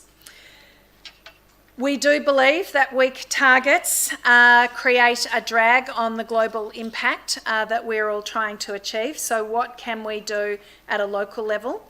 And we acknowledge that declaring the emergency isn't a tick in the box. That's just the start in terms of how we need to go forward. The real measures of our success, we believe, is when we see our BAU be something completely different in the City of Melbourne, and we do see that COVID creates that disconnect for us to be able to take bounds forward instead of just steps forward. We are assessing all of our goals and operations. We're reassessing them with the lens of these sustainable development goals so that we can be more focused, but also so that we can measure and benchmark ourselves in an international context. We are acting on our 2 decades of climate change to make sure that we are very clear with our community about what a climate emergency means for them. In economic terms, and this is some of the storytelling that we're doing through our strategies, climate change could mean a $12.6 billion loss to the city by 2050. So for those that are motivated by the hip pocket, that is something that is very compelling. And that estimate was made prior to the impacts of COVID, of course, this year. We're expecting 20% less rainfall by 2050. We're expecting, as a result of that, more heat waves and for our air quality to decline rapidly. Sea levels will increase by 24 centimetres on 1990s levels, and we have some fabulous graphics to show what that means for our business owners, our residents and visitors to the city. Something that's very visual for people in the City of Melbourne are our trees. As you know, they're all now QR coded and you can write to them if you would like. But some of our trees, our beautiful trees such as our elms, will struggle to grow in drought conditions. And if we continue on the current trajectory of temperatures, we anticipate that we will lose 35% of our tree stock in the next 2 decades if we don't see dramatic change. And we are so reliant on that tree stock. Species and habitat loss is also a risk. It's why we made sure we added biodiversity into the emergency. And we're very conscious of threatened species such as the powerful owl and the grey-headed flying fox, to name a few. We've just done a bee study, which is actually showing some promising signs. 32 bee species exist in the city, 30 of which are native. And of course, with more of those rooftop beehives, we're seeing an increase in activity, which is great. And I need to stick to my notes because we'll be here all day. The City of Melbourne has identified 10 priorities, which is where we're looking for accelerated actions. And these are, very quickly, a transition of council operations from fossil fuels completely, and that includes our own buildings and our own fleet vehicles. Fast-track delivery of 44 kilometres of protected bike lanes. Oh my goodness, COVID's completely, been and that wonderful for includes We were our own planning on buildings that and our- taking 8 years. It'll be done in 18 months. It's just been wonderful. Stimulating our circular economy solutions for waste in particular, a big project where we feel we're behind and we're trying to push that forward. We're embedding climate change and biodiversity action into everything we do as a standard. Every single council paper that comes to us must identify the climate impacts and benefits of that policy or that motion. We're mandating greening and zero emission buildings through our planning scheme. We're accelerating our renewable energy purchasing by businesses and residents. We're looking for a program, we've identified one, that it won't just be for big businesses in terms of renewable energy, but which all of our residents can also get involved in to bring scale that way. Investigating a rates incentive for energy efficient buildings, which we think will be compelling. Building a business coalition to advance the circular economy. Continuing to be bold advocates on behalf of these issues in our community and beyond. And we want to tell Melbourne's climate change and biodiversity story at every chance we get, so that we can play that leadership role. But sharing stories is a really powerful way of creating change. We know that local action must be matched by credible state and federal action. It just can't wait. And so we do spend a lot of our time advocating and working with state government in particular. We leave the federal government to Adam, is that all right? And we hope that those levels of government will join this surge to act as we go forward. We know that the price of inaction is simply too high. It's a burden on our children, on our economy, our environment, our well-being, and our reputation. For all of those reasons, it's completely unsustainable for us to keep doing things the way we always have, and we need to be excited about change. We do have some fantastic initiatives underway, even urban farming as a way of creating jobs. Everything that we've talked about in those initiatives have green jobs and new industries involved. We think that's incredibly exciting as we face an uncertain future as a result of COVID. Previous to being here, I was talking to The Age about what a future looks like, and of course they're very focused on the fact that we won't have the same number of workers coming back to the city, which can be devastating, but what it means is it leaves plenty of space for us to create new jobs, and we're hoping that green industries and green jobs will be a big part of that. Thank you so much for having me as part of the panel today, and I'm looking forward to the discussion. Thank you.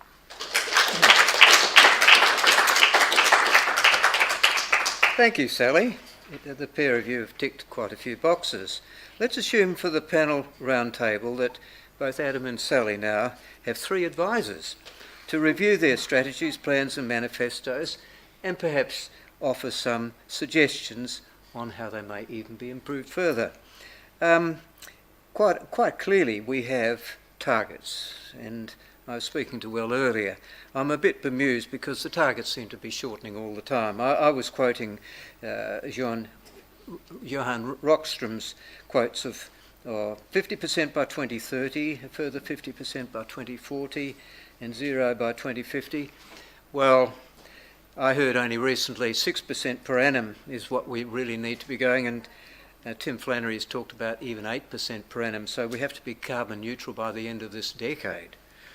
So that's one of the targets, but as Sally has also picked up on, we need reduction in consumption of natural resources. That's going to be hugely challenging. We need, as a third target, zero reduction in biodiversity, which Sally has referred to, and zero environmental degradation and pollution. And these targets need to be measurable. But before we look at those, it's important to look at the kind of society we would need to achieve them, which is what really Robin was referring to earlier. It's values, aspirations, practices, institutions that will enable us to survive and then work backwards, because business as usual is not going to do it, with the steps that are required to achieve them whilst maintaining these targets as measurable outcomes. And our new society will be very different from the one that exists today, and that will present huge challenges for our democratic system. Now, I'm going to ask Will if you might like to reply on that one and give us an idea of what you think that new society might look like.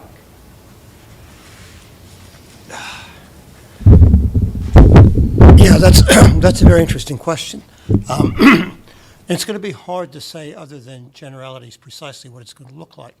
But I think the thing that really gets me excited about the new society is going back to what I was talking about earlier today on tipping points, is that I sense we're approaching a social tipping point, as well as the biophysical ones I was talking about. And the interesting thing in complex systems theory is a couple of things about tipping points. One is they're devilishly hard to predict ahead of time. It's easy after the fact to say, why didn't we see that coming?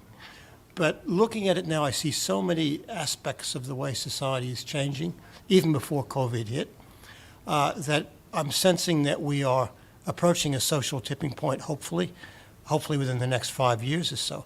But the other thing is it's really hard to define what comes out the other end, other than it's going to be very different. And that's going to be based on the ingenuity, vision, and so on of the societies that emerge after this so-called tipping point. So I think what Sally was saying is exactly a good example of that. We talk about, we're going to lose population from inner cities. Well, that's an opportunity to move in a different direction. So I would hope that the society we emerge from this period of turmoil will obviously be focused on stabilizing the biophysical parts of the Earth system, the climate and so on. But I think it really needs to focus on us becoming far more compatible with the rest of life on the planet. In other words, move from an exploitative society to one that's mutualistic. And I'll just go back to, for those of you who heard my talk, the comment by Mark Williams, a paleobiologist, saying that we are moving into the third stage of biosphere evolution in Earth history, a very bad stage because it's one driven by humans in a bad direction. We need to absolutely turn that around. And I also made the point, too, that you cannot stabilize the climate without stabilizing the biosphere at the same time, because they're intricately linked. So I think we should become a society that thinks much more about how we live in harmony with the rest of the planet, with the rest of the living planet, with each other, obviously, but also stabilizing the geophysics, biophysics part of the planet. Again, that's just a broad-brush approach. But I think once you have that vision, you can sort of benchmark what you're aiming to do against those sort of goals. Thank you. Well, look, I think we can probably even be more specific about some of the changes, because it's going to be very clear very shortly that there are going to be a lot of industries that are going to die. I mean, take tourism, for instance. I'm not sure how the airline industry can dream of being carbon neutral within 10 years. I mean, it just defies imagination. I don't know whether they've got Superman there at their helm, but this has huge implications for our city of Melbourne. The retail industry, I mean, that's our industry of which produces mass consumption, which produces all of ultimately the pollutants, the resource depletion, and has, I mean, Myers, for instance, we're overshot. I mean, surely there are going to be some sort of businesses where you'll be saying, don't really have a future in your current form. How are we going to tackle these sorts of things, Sally? And there are going to be emerging industries as well, which you'll need to stimulate. So there's going to be a bit of carrot and stick, and you have to probably look at this with open eyes and saying these are the directions, and we can be quite specific. Would you like to comment? Yeah, I think, thank you. Just we're passing the whole stand. How about that? The talking stick. The talking stick. We love talking sticks. Look, I agree, and a big part of our strategies, for example, the founding platform of our waste and resource recovery strategy is to actually reduce the amount of waste in the first place. Not just how we deal with it, which is important, but what can we do, what role can we play in our community to reduce the amount of waste, and that a lot of that comes to consumerism. But I think we are seeing change, and I'm picking up on some of the themes from earlier, is that, and maybe it's a bit of me, I'm a glass all the way full sort of person, but even with Fashion Week, for example, as an event that we've run for decades now, and the whole theme of Fashion Week is runway to retail. So actually encouraging people to buy things to support our local businesses. And yet so much of the feedback over the last couple of years from the participants, from our audiences, has pushed us more to slow fashion, to fashion that's made from quality materials, recycled materials, fashion that lasts a long time. It's actually about slowing down that cycle. In fact, this year, which has never been done before in Australia, we had fashion runways where we didn't require a new range. It was quite fine for our designers to show ranges that they've produced previously or do retrospectives, etc. And that occurrence, just as one key indicator, is really being driven by what our audiences are telling us, what those designers are telling us they want. And so I think the more we can really push on the demand side, it is carrot and stick, I get that, but the more we can make people excited and enthused about new opportunities that have previously been seen as challenges and threats, the quicker we're going to be able to respond to this. I agree entirely, Sally. In fact, this rather handsome jacket I picked up for a song at Camberwell Market, and I'm very happy to model it. Take away the face, but... and we didn't talk beforehand, so that wasn't a direct I cue understand for you. that. But there are some industries which are going to present huge challenges, and one of them, Will, I think you'll agree, is growing food, because that is going to... that accounts for many of the environmental problems that we have. And if you take cities like Havana and Cuba, for instance, they had a huge challenge when they had to encounter their special period, and they had to learn how to grow food. And they had to grow food with almost no food miles. And so growing food within the city is going to be another one, and protecting areas like the Werribee River system, which could be threatened by PS, what are those wastes that are coming out of the Westgate Tunnel? All of those sorts of things are obviously going to be hugely important. Okay, now moving on a little bit, we are going to have to look at levers for change. It's one thing to say this is what we want to do, it's how to do it, and which is exactly what Robin was talking about, and some of the levers we're going to have to think about, how we're going to apply them. And this applies not just at the local level, it applies at all levels. And so perhaps, Adam, it's your turn to have a think about that, because too often governments think about legislation and say that's it, and they walk away from it hoping it'll happen, but it never does, because it's all in the detail and managing the change process, which is something that governments are notoriously bad at. Sorry, pass the stick. I think there's some pretty clear examples now in Australia and around the world of transition done well and transition done badly. And I think we've got... I think we have seen that it can be done well, and I mean Germany is an example of a place that basically got out of coal without forced or massed redundancies. I mean, for different reasons, partly it was climate, it was primarily safety, but they basically phased out underground coal mining, and did it in a way that was done in cooperation between the unions and the employers, and with the government backing a proper transition plan. And at the start, some of the vested interests or the relevant interests said, no, we don't want this, we oppose it, but the government came in and said, no, we've got to do it. You got time to do it, and they worked together and they did it. I think in Australia that's the point that we're at, and I think legislation is going to be absolutely critical, but there needs to be a plan, and there needs to be a plan that everyone understands. And so one of the biggest things that we've got to do is get out of our energy system is still incredibly reliant on coal-fired power stations, and it's fantastic to see that renewables are now cheaper as a new build, but we've still got a lot of coal in the system, and the government talks about a gas-led recovery to get out of COVID, and they say, oh, well, gas is cleaner than coal. A, it's not, but B, they're talking about gas and coal, not gas instead of coal. We've still got all those coal-fired power stations chugging away. The question is, what does a transition plan look like that has legislated targets for coal-fired power station closure, but that also provides the support for industries and communities to make the transition? And that's where I think we can do that, but we've also got to be clear-eyed about what it will take to grow new industries in those places. And as I said before, some of those will be in energy, and we're actually really well placed in places like the Hunter, but also in Queensland, to actually make a kind of a switch to make those the places that will have green hydrogen and green steel. Newcastle, for example, we've really got some massive opportunities there if we start investing in those. But it might also be that government need to go in with a plan that's not about getting people to work in another mine, or it might be saying, well, we're going to phase out coal, but we'll find you a job on a different kind of mine because we're going to still need mining.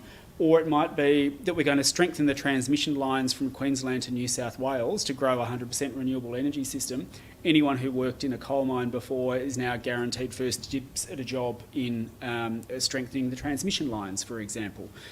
That kind of planning and thinking is not being done at the moment. And it can't be directed by government, but it can be enabled by government. And government must put in place that framework and must put in place the resources.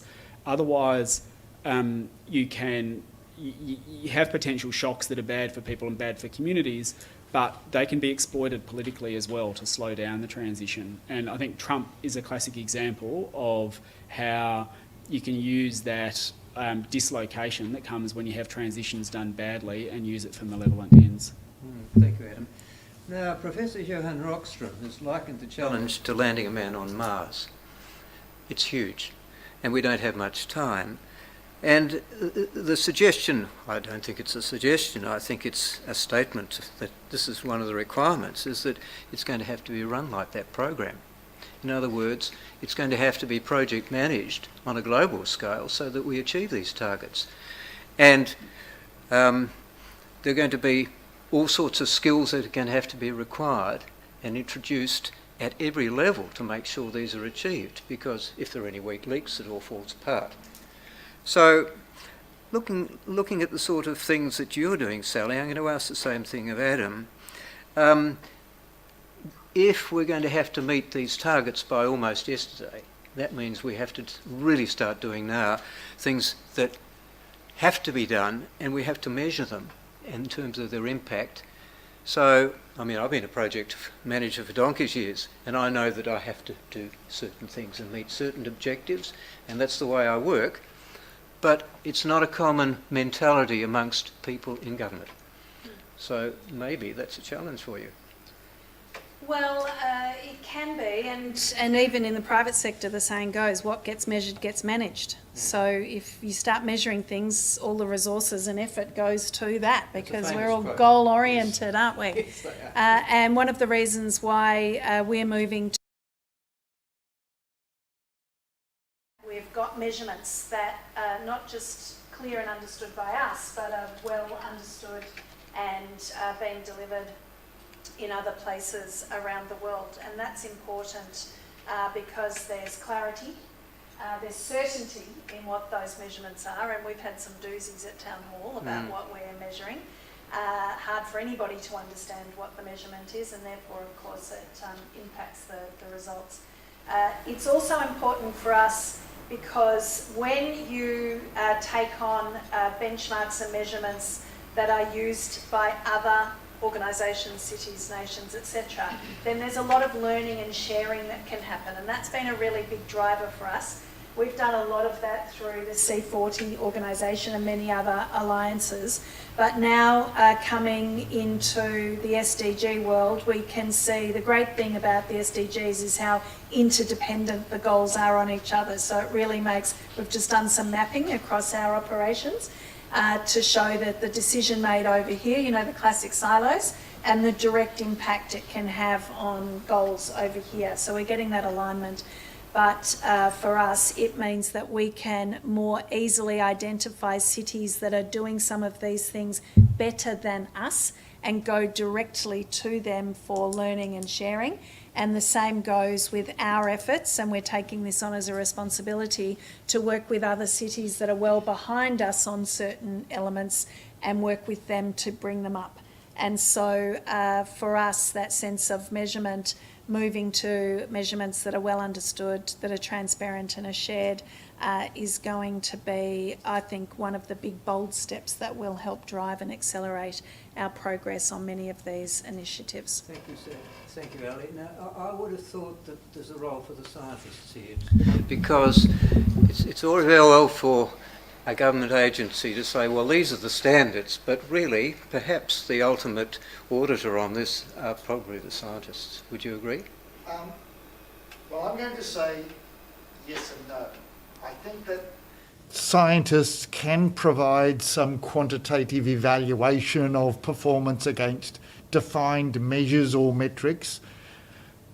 But I also like to say that actually climate change isn't a science problem anymore. Climate change is a people problem. And the critically important issue is not to expect scientists to give you the answers. They can tell you background information, but actually, unless we get the sorts of social changes, governance changes, and social engagement, we are going to end up in a very difficult place. And in fact, the federal government examples of the good solutions that have been lost because of bad communication or bad social understanding is a very clear demonstration that the failures of, if you like, behavioural change and social change, and equally social understanding of the issues that Adam's talked about, Sally, you've talked about, and you're very much aware that what you both are trying to do in your spheres is critically dependent upon getting the people to understand. So I would like to go back to, I actually think the most important things are improving the public education and communication systems and making sure that people want to do these things, because they won't vote for it if they don't want to do it. We've got to demonstrate the benefits. So I'm going to come back to you and say, actually, science is not important unless psychology is a science, and it is. But what is critically important is behavioural engagement and social engagement to get people to want to do what we've been talking about. I would argue that that's a massive response through both advertising and education, but for market solutions, I would say the best way is to just ban advertising. But that's not going to get me elected on anything. All right. Well, look, I think we're at the stage now we've got lots of good ideas, and what I'm going to invite you three members of the panel, that's David, Will and Robin, to suggest possible ways in which Sally and Adam's wonderful plans, great as they are, could even be improved further. What sort of things, Robin, do you think you could see or would suggest that could be included? Now, we're going to call this a manifesto because we might need a manifesto to start with. I'd just like to share a story from my experience as a visiting professor in Sweden last year before COVID. I was at Lund University for 6 months, and the researchers there are incredibly inventive. They've developed a climate imaginaries project where they designed a museum exhibit pretending it was 2050, including a range of objects that are familiar to us now that have become obsolete then. And they got me involved in the meat and dairy workshop because I grew up on a farm, which was interesting. And then the exhibition had the objects and a narrative as to how we got from here to there, both in terms of social change, political and legislative change. So we had to figure out the politics, a kind of plausible scenario, and we all developed it. Then they got a fiction writer to write it up. So every object had a story, and when the exhibit happened, there were students located next to every object with the story, or the public could read it. At the launch, they had someone come in with a leaf blower and earmuffs to quieten everyone for the announcement, and that was the first obsolete object. But in the cabinet of curiosities, there was a frequent flyer card, there was a piece of Lego, no more plastic, it's now a collector's item, there was a Big Mac, no, there were a whole lot of things. And there was some things that weren't as freely available, things that freaked me out, chocolate, ice cream, coffee. But nonetheless, there were... Wine. Well, no, there was still wine, fortunately, and beer, home brewing. But some of it was quite comical and engaging, but some of the small sacrifices were nothing compared to the suffering we've saved. And because they were humorous, and it was all totally imaginable, and this new world, a zero-carbon world, was, hey, I can do this. This is not too tricky. They've also been involved in a big reinvent research project looking at all the different sectors, from plastics to steel and so forth, called Reinvent. And again, they're coming up with very practical solutions for the sector. So this kind of visualisation brings it down to the everyday. There's obviously a lot more bicycling. And that, you know, your city of Melbourne is moving nicely in this direction. I love the way you've got biodiversity in there. And I think the other little point I'd like to finish with is that there was a silver lining to COVID because we all walked a lot more. We didn't buy. We had to go back on our own resources. In many cities, the air cleared up. A bit of wildlife returned, and we started to see things and feel things and live things differently. I mean, there was a lot of people that really missed shopping and rushed back when the lockdown began to ease. But a lot of us said, I don't need new stuff. So this remaking community, this idea of being attentive to material and energy flows and doing the biooriginal quiz. Where does everything come from and where does everything go? And let's close it into a closed-loop economy. This is stuff you can start at kindergarten, primary school, education and community level. And people have an appetite for it now in a way that we've never seen before. And strangely, COVID has helped to generate that. Yeah, that's good. Yeah. Can I go next? Yes, you can, David. Because- Well, get the question. I'm going to follow on directly from Robin. Yep. I don't follow rules very well.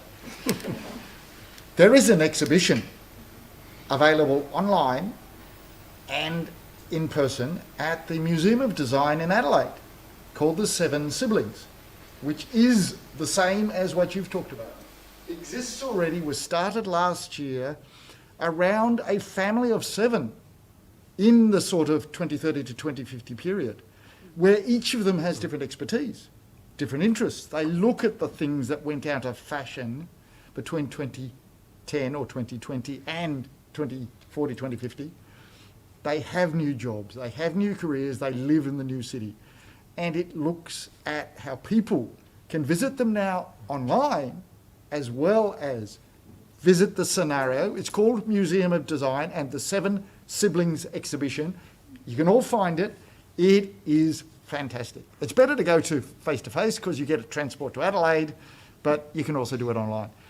It's also critically important, as you said, to think about this as combination of social, behavioural, arts and science, because we need to think about how many people, unfortunately for me, don't like numbers, but they will engage with art and performance as a way to help them understand problems.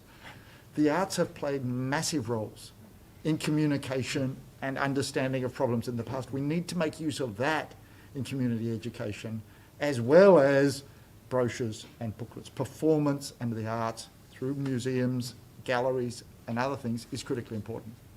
I have 3 questions to close with before we pass on that. Robin has actually anticipated one of them and she's answered it very well. But one for you, Will. Whilst Australia is showing very little leadership on this, some countries have made significant progress, and Adam's referred to Germany in this regard. But perhaps you might elaborate a little bit further. Which countries are leading? What are they doing? What do they need to do? What factors have been... I usually load my questions up like cluster bombs. But anyway, what factors have been critical for their success, and what you see as the greatest challenges, and how must we respond? Yeah, I'm going to twist that a little bit, because when you actually look at the emission reduction trajectories, there really aren't any countries of any size that are really doing close to what they need to do. Even if you look at Sweden, for example, it still is far too little, far too late in where it's going at the national level. So I want to twist it by building on what a lot of people are saying. The subnational level is where you should really get excited. And this tipping point that I keep talking about is going to come bottom up. It's not going to come from national governments. They're going to be turfed out when people decide they're not doing enough. But I'm lucky in a way in that I've lived in Canberra for 44 years now, and I was on the ACT Climate Change Council in 2011 when we had a social tipping point, and it was due to a student. Her name was Phoebe Howe. And we had a territory election in 2011, and she started a movement called Canberra Loves 40. And it was about a 40% in emission reduction between 2011 and 2020. And of course, it sounded outrageous in 2011 because we didn't have the cheap renewables then, and we didn't know how we were going to do it. But she and her group of students tipped the territory election. That was fairly clear.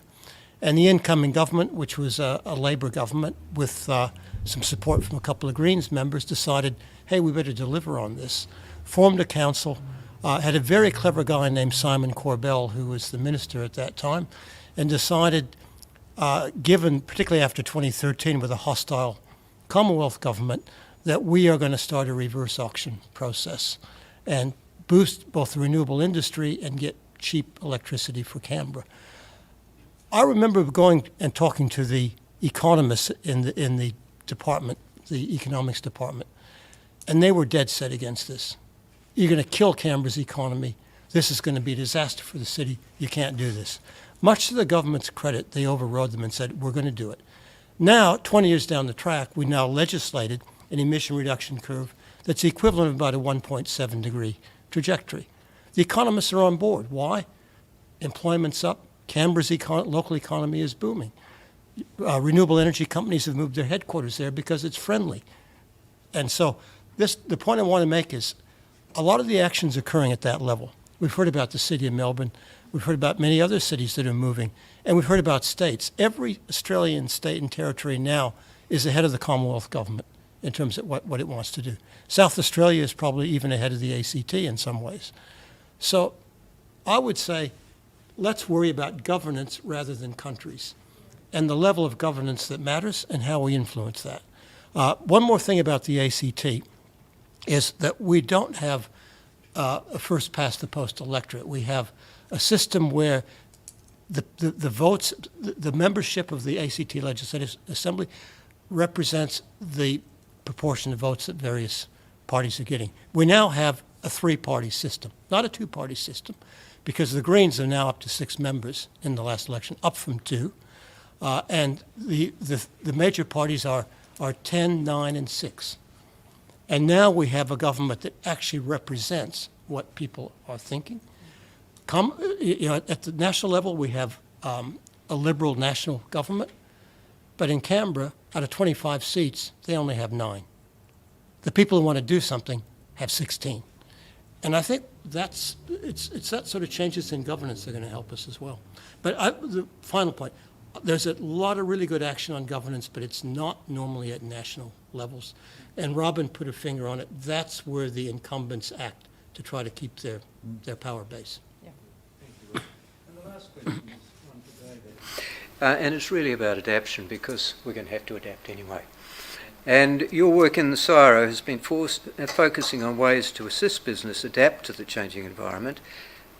Can you very briefly, because we've got only a little bit of time, but you do need to say this, perhaps you could tell us a little bit briefly about your ideas on how this could be progressed and expanded, and what more you would like to see from government? Look, that is a really important question, because most of our conversations so far this afternoon have really been about emission reduction, but it is critically important to recognise that we have a certain amount of ongoing climate change locked into the system, and we have to manage the impacts of climate change that are happening already and are already locked in, and they will continue to impact ecosystems and coastlines and agriculture and cities and coastlines and, most importantly, people. But all of those impacts, the tricky part about climate change adaptation is that the sorts of impacts will be place dependent and time dependent. Unfortunately, the time dependence is they will tend to get worse, not simply just linearly, but some of them will get worse very dramatically and will often be associated with the sorts of extreme events that occurred in the most recent 2019-2020 summer in New South Wales and in eastern Victoria. Fortunately, Melbourne was not as badly impacted by extreme events, except some of the smoke. But we know that in terms of understanding the best ways to adapt to climate change, the first thing to do is to make sure that people understand the ways that their business or community has been affected by recent events in the past.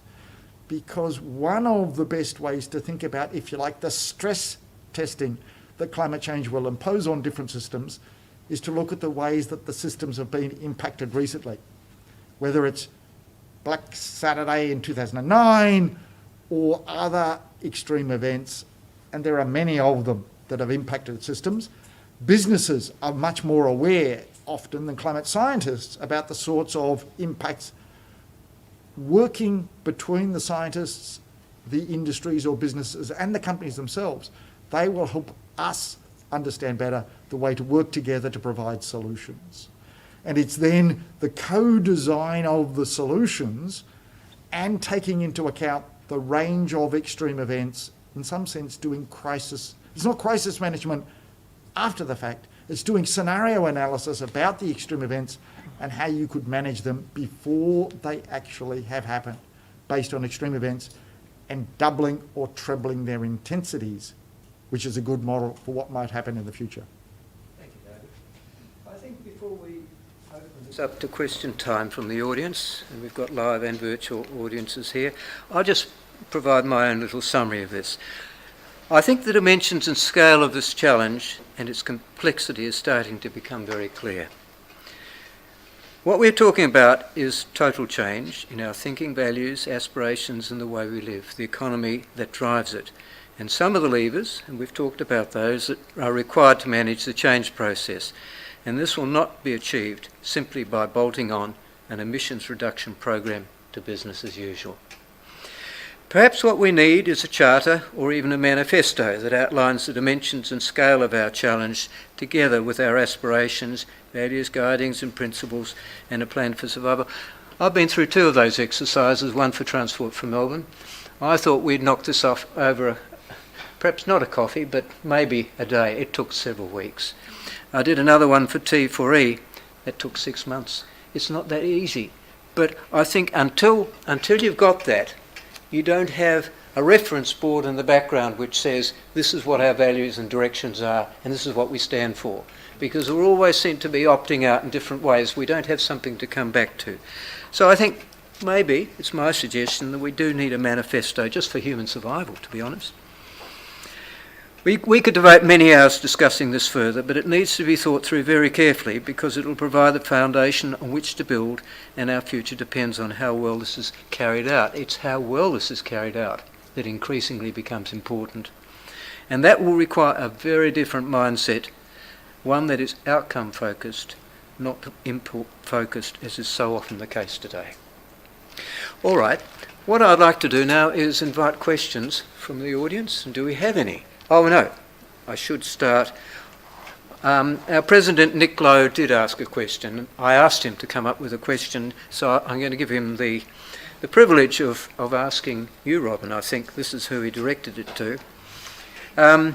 He says, You asked me if I had any questions to put to the forum. The one that keeps coming to mind, which is perhaps one for Robin, is this. As evidenced, for instance, in the work of Thomas Piketty, who I'm sure you're well aware of, across the world we are seeing continuing social crises of inequality, stagnant incomes in the middle socio-economic tiers, unemployment or employment insecurity, and poverty in the lower tiers, and burgeoning wealth of the top 1%. In short, a return to an earlier phase of capitalism. Now, I think, Adam, you referred to some of these issues earlier as well. This trajectory of inequality looks like being exacerbated by COVID. My question then is, how does this social trajectory of liberal democracy play into the environmental crisis? That's a big cluster bomb, isn't it? Don't have an hour. As I mentioned in my presentation, there are some big structural changes happening. And the move from Fordist to post-Fordist production has had profound effects on the union movement and class structure. And the shift towards platform capitalism, with big Google, Facebook and so forth, and also the gig economy, have led to a growing precariat. And these are major problems, and there's a big challenge, which I know Adam has been thinking about deep and hard for a long time, the future of work. And so like Adam's metaphor, you don't just do one thing, but you do many things with the one move. We have to go into the climate crisis and the ecological crisis more generally by thinking about inequality. Because inequality breaks down social trust, and that's really bad for democracy. And that's part of the problem we have with growing polarisation around the world and the rise of nationalist populism, which is partly identity-based, but also they're in the old economy, and they want that back, and Trump promised that. So Trump's fallen, but his base is still there.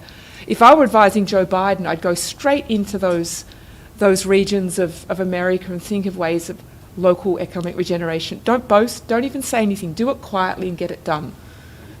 And get that opioid epidemic out of the way. That's serious there, but that's why I think we do need a more progressive taxation system, because we need a green welfare state to steer forward and meet this crisis. But I totally agree with Will, and I really do congratulate you, Sally, for what you're doing in the City of Melbourne. This bottom-up surge is the way to do it, and nation-states are the last place to learn. But we haven't really talked about international relations and foreign policy. I'll just finish on this. I'm slipping it in because I may not get another chance. Our renewable energy future will change geopolitics. America's grand strategy was built around many things, but one of them was access to oil in the Middle East. Its biggest military in the world was to police the shipping lanes to get that oil to America. That's all going to go. Energy independence around the world is going to produce a safer world. And Ross Garnaut's been talking about it. Australia as an energy superpower, exporting hydrogen elsewhere, which is a good thing. But we don't want to undermine the energy independence of other countries and put them in a step-over toehold. That's not bad for politics. It needs to be an equitable... We need to think about their energy independence too. We can do that. But maybe not on the scale he's suggesting if we really do want energy independence for everyone, particularly developing countries. Thank you very much, Rob. Now I'm going to have to say cheerio to Adam, and thank you very, very much for participating in this. We've really appreciated it. He has a meeting, and I'm really grateful. And congratulations on such a successful forum. Well, thank you. Everyone. Thank you very much indeed. Now, do we have any more questions? Yes. Lucy, I think. Thank you. So I guess speaking as someone who's... You can take off the mask, by the way, so that you can be heard. Yes, that's probably helpful when asking questions. Sorry, could you just say it into the mic? Go over there? Yes. Oh, yeah, Do you want to turn it around, Roger? Doesn't want to be turned around.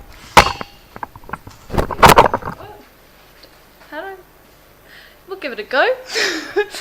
So I guess speaking as someone who's just graduated year 12, wanting to go into politics, and as a representative of the Student Voice Network, so a youth platform for students from across Australia to come together and take collective action on the issues that are important to them, climate change being a really big one of them, as I've spoken to you about, stealing up all of your rest break time. But what I would love to know is what you would suggest in terms of youth power to really advocate in a meaningful way for climate action. We've seen it with the School Strike for Climate movement, Greta, and many other forms, but in terms of national change and subnational change, what should we be putting our effort into? Wow, that's a great question, and I might do some more thinking about that. Actually, I can tell you though that the strikes, the protests. I can't say strike, can I? It's a protest. The filling our city with young people. And doing that in a very peaceful, respectful, but very strident way, shutting down the city. Those sorts of things really have changed the conversation, because it's really helped us change the debates from the impact now of some of the policies to really thinking about the impact in the future. And it's that guardianship of the leaders now to make sure that there's something for you to lead in the future. Even saying that feels patronising, because you're already showing leadership, and so I would encourage you to keep doing that.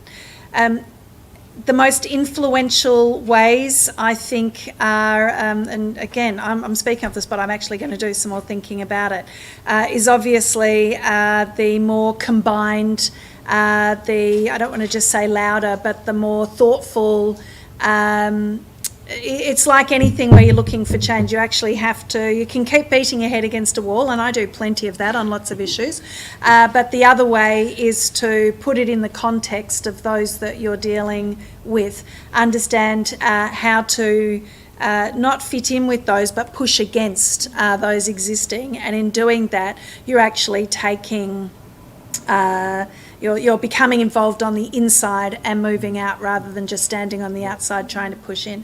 It was actually a big thing for me as a student around women's issues as well, and women's issues in the workplace. A lot of that change comes from getting inside and then pushing and leading out. So I think one of the big challenges for us at the City of Melbourne, now that you've put it to me, Lucy, is how do we have you more involved on our policy setting internally? We have quite a young workforce, but not as young as you. We do have many committees, and I'm actually thinking that maybe we need to be setting that up, particularly as we move into sustainable development goals, given they have such a longevity to them, and look for ways to have your voices on the insides of our organisations rather than brilliantly speaking from the outside, but that, I think that will help create more change. Roger, can I just add on to what Zoe said? Because there are some organisations that are really well set up. And I know you're already a member of AYCC, but there's an organisation called the United Nations Association for Australia, which actually has a youth agenda as well, a youth membership, UN Youth, which again has national and international fora that allow you to connect with issues at the international level as well. And so obviously you're familiar with, yeah. So you're aware of all the sorts of groups that I'm aware of, and they're already, not just to think about national issues, but to get involved at the international networks as well, because that's critically important. Yeah, we'll see 40. There's one more organisation, and it's called Global Voices, and they take delegations of students to international negotiations and venues, including the climate negotiations, and I've helped a lot of the students at those delegations. They have a research project they have to work on and follow a line in the negotiation, so they get a real hands-on observation understanding of how the negotiations actually work. So just look that up if you want to have a nice trip abroad to Glasgow next year. Oh. Yeah.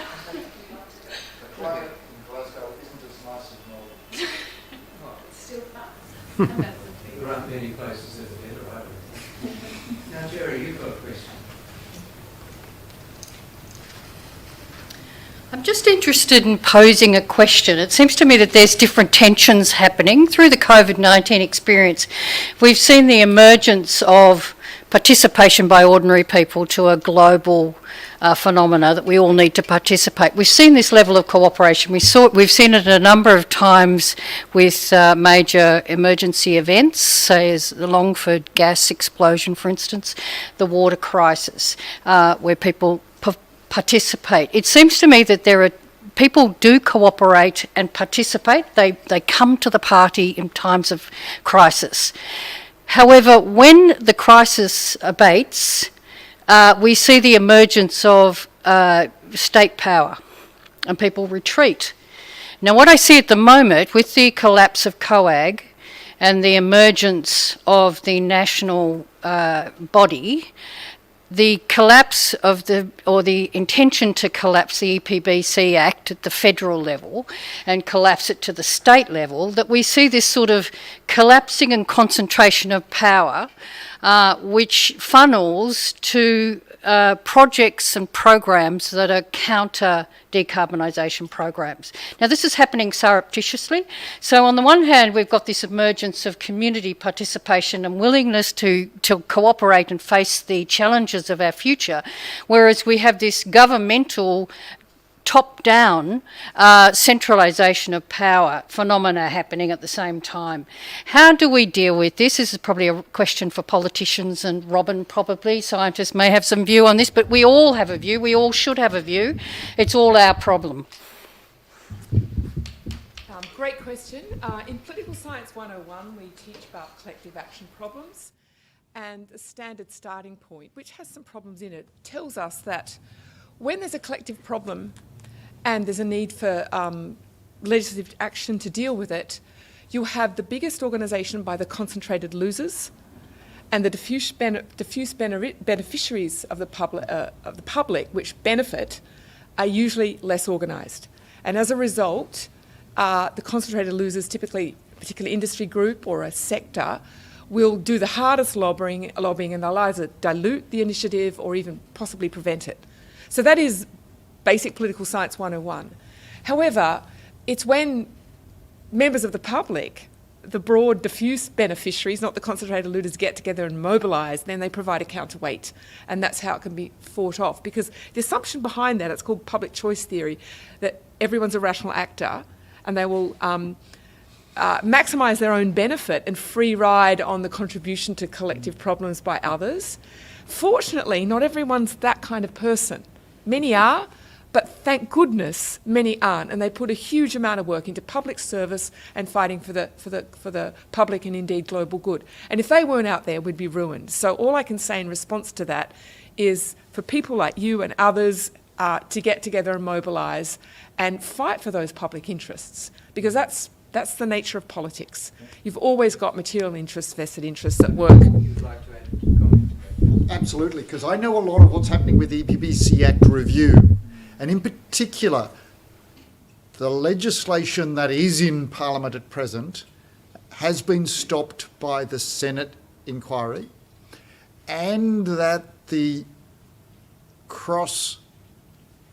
bencher group in the Senate will not allow the legislation to progress until after the final report from the EPBC Act review is not only finalised, it's been sitting in the federal government inbox for 3 weeks.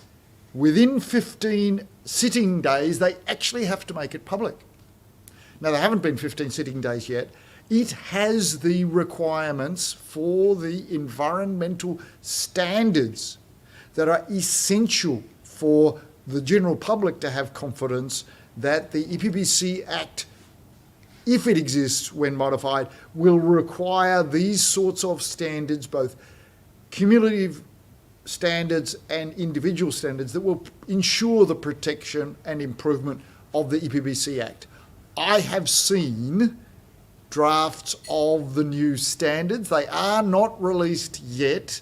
I'm not allowed to release them to you, but it's not as bad as it looks at this stage.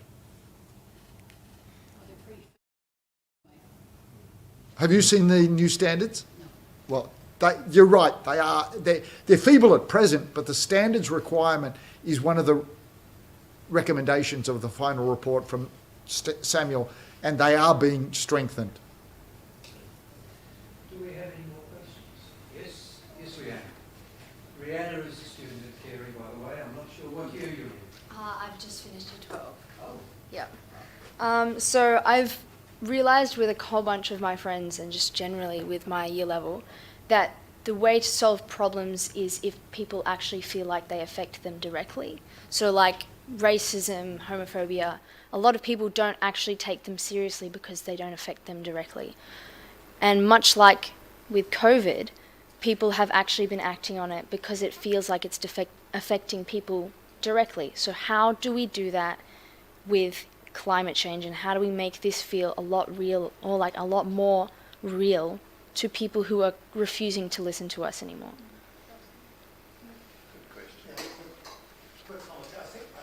Already starting to happen in certain segments of society. One of the things, obviously, that happened within the last 12 months with the massive bushfires along the East Coast, that did change a lot of people. Certainly, although we didn't get hit directly in Canberra, we nearly did. A lot more people who weren't interested in climate change were coming up to me and lots of others saying, does climate change have anything to do with this? I said, yes, it absolutely does, and so on. When you start looking around sectors in society, obviously the firefighters were one that really, a lot of them flipped. Just talked to Greg Mullins, for example. But farmers are changing too, particularly younger farmers, because in the longer term they're seeing the changes in rainfall that David talked about, particularly in the agricultural zones in the southeast and southwest of the country. So I think there is now starting to be enough lived experience of various aspects of climate change, particularly only in the last, I would say, 5 years, that I think we're starting to see a shift at the grassroots level and much more support for action on climate change. I think the other way to get people to understand is to ask them what they value. In addition to family, what sorts of things do they value? And there was an absolutely fantastic comedy show put on by Rod Quantock, which identified some of the most important thing to young adults, but they're probably older adults now, which was the sort of 20 to 30-year-old age group, the yuppies. And he identified that there were a number of things that were critically important. He described his show as the end of the Tim Tam. No, and what he did was identify that Tim Tams, chocolate, coffee, and red wine were all going to be seriously adversely affected by climate change, and there would have to be a lifestyle that had no chocolate, no coffee, no Tim Tams, and no red wine. And for a large fraction of Melbourne's population, particularly in Fitzroy, they were going to be wiped out because that's 90% of their diet.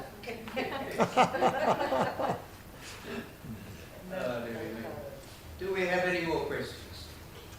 Well, if we don't, can I just follow on to that line and first of all congratulate you, Roger, on hosting this particular seminar and bringing such provocative speakers to the light, to the fore. I hope you've got a very large online audience to capture some of this.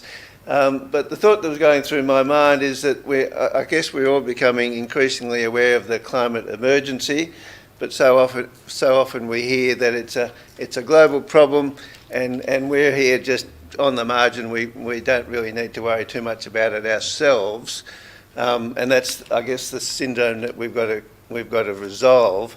And we've heard some great ideas about that. So I guess I'd just like to ask the speakers, based upon our success in handling the COVID across Australia and in Melbourne and Victoria, have we learned some lessons around behavioural change that we can apply to the climate emergency? So to any or all of the speakers, please.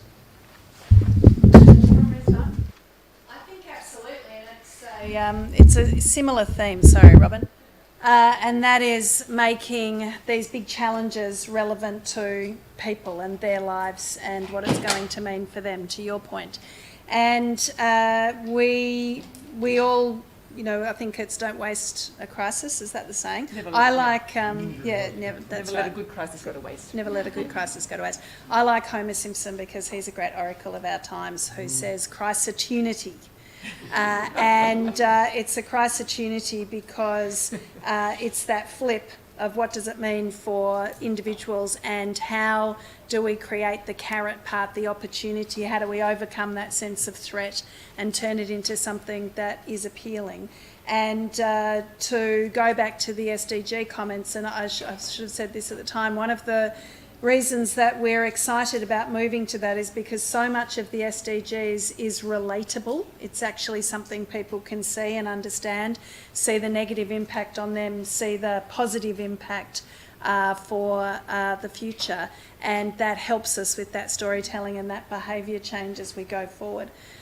Another aspect for us is that we're really reliant on our younger generation in the City of Melbourne who are more likely to embrace change. They are early adopters traditionally of things, and it's really helped us with many of our initiatives, everything from banning plastic bags and plastic straws at Queen Victoria Market to a new program that we've started across the cafes of having recyclable cups and no paper cups.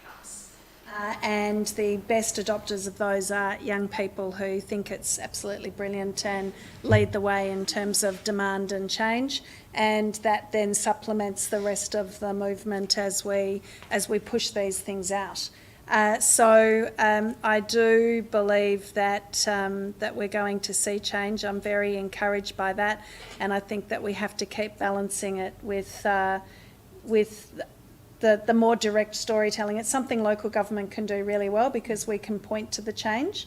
And whenever I go into a group and say we can lose 35% of our tree stock in the next 20 years if we don't start making a change, that's something that's very compelling. So we really point to what people are going to experience in their local neighbourhoods, and that really helps with change. Of course, one of our big challenges is that our daily population is about 3 times the size of our local population, and how we engage with the daily population is one of our biggest challenges in the city. I would like to build on Sally's excellent comments here. I think if we want to expand people's spatial and temporal horizons about grasping this problem, the best thing is not to lecture them, but let them discover it themselves. And start with adaptation, because all the investment and effort in adaptation, the benefits are local. But you need to start by visualising what's going to happen to your place and what you're going to have to go without, like beaches, tolerable summers, a whole range of things. And once that's brought to scale, and it can be brought to scale now in quite a fine-grained way, people went, oh my God, we've got to start doing something. But it wouldn't be so bad if we also engaged in mitigation, not just for us, for everyone. So they join the dots themselves. It's not rocket science. So I think just providing with them information about what's going down in your district, in your neighbourhood. And although some people say, what's posterity ever done for me? Most people either have children or grandchildren or care about younger children, or else they're young and it's their future. And it's no surprise that those most concerned about climate change are youth, and next it's women, and last it's older white men. Present company in this room accepted. And so that's not rocket science either. So there's just a few short steps for that realisation that we're in this together. This complex interdependence mean we have to work on adaptation, climate and mitigation at the same time. I just would like to respond to that. Look, this is, many people have said that we need to, it's ineffective to lecture people, that there is various, the 30% who can't be persuaded, it's the others that you have to get to. But we don't have time for that. We actually don't have time, and at the same time there are projects and programs that are happening at federal and state level that are locking us into high carbonisation projects, particularly in transport sector.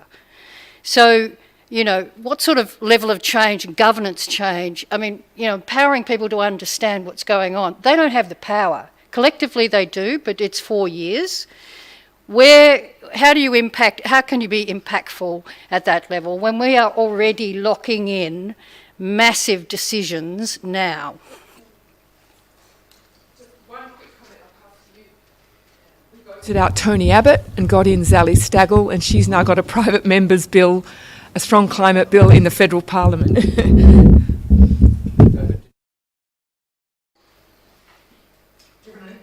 Like that, how could I not say something? I'm going to take it into a slightly different direction. And I think I'm still happy to have this recorded, but I believe that a critically important aspect, which is a flourishing industry in one sector, is the role of the legal sector in making climate change litigation actions against slow-moving or recalcitrant businesses, industries, and governments. And I will be retiring from CSIRO, which has limited my engagement in 12 months' time, to become a weapon of use as an expert witness in the legal sector. And there are a number of cases that I'm already involved in advising from behind the scenes that I am aware of what's happening, including a number of legal groups that are involved in climate change litigation already. Bravo, bravo.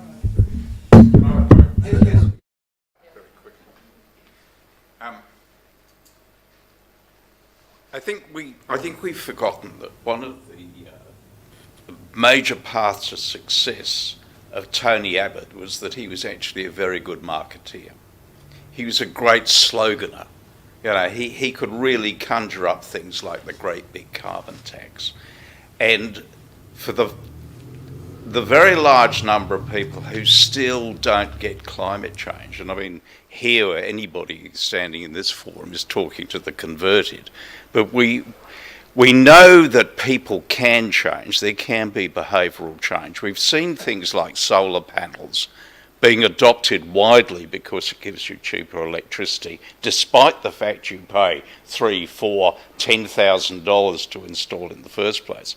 So you've got to get in this forum of people who believe in climate change, you've got to get some marketeers in there who actually sell the idea to the rest of the of our great country.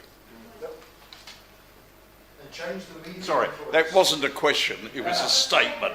I totally agree. And you were going to say something. Well, only that in addition to what you're talking about, we have to change the media influence that is funded to support inaction. Okay. Well, look, I'm going to take this opportunity to, if I say so. I will thank everyone at the end.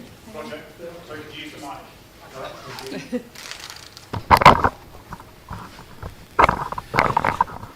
And I've been wrestling over this well,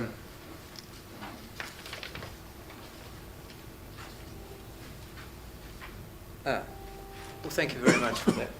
We can ignore that for the time being.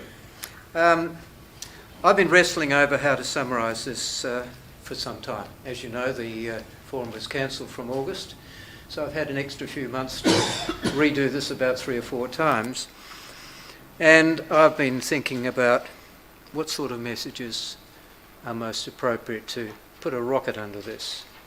So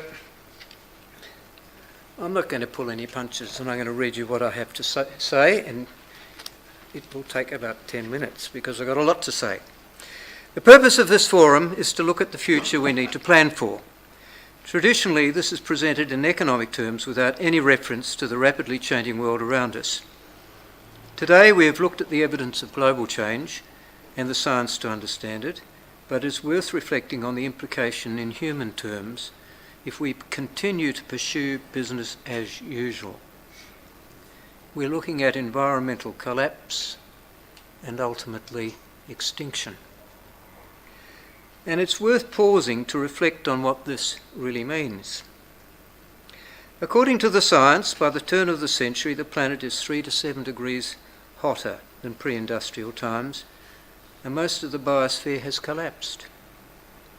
And the vast majority of species, including humanity, are now extinct. but the planet will continue warming for another 2 or 3 centuries. There is some evidence of human evidence on the landscape, such as crumbling ruins of freeways, towers, buildings, and other monumental follies, some invaded by the sea, but no visible sign of life. There's an eerie quietness. No birds, no one to sing ode to joy. Any semblance of the arts and other wonders of human creation disappeared long ago with the onset of grinding depression, famine, conflict, and suffering as nations and people fought over declining food, water, and other essentials to survive. It had become a state of anarchy. Any concept of civil society disappeared long ago, and diseases of all kinds had become rife, reminiscent of the Great Plague centuries earlier, but far worse, with no relief in sight, because the natural environment which had supported human existence had been trashed. And the evidence remained. Oceans still awash with plastic and polluted by nuclear and other poisons that would take centuries to break down. We, the elders of the privileged few of our generation, might have scraped through and had a reasonable existence. We enjoyed the party while it lasted, but it was tough to survive in the end. For our children, that was a different story. And for our grandchildren, well, that turned out to be a disaster. And I would never have great-grandchildren. It's a nightmare scenario. I'm sure all of you would love me to be proved wrong, but I'm simply joining the dots based on the science presented today. And that is the future we must plan for if we continue to pursue business as usual. Our panel has identified the key problems and discussed some ways in which these can be addressed. If we really are committed to averting this calamity, the starting point must be to understand what the problem is and what is causing it. As you've heard today, there is no single cause.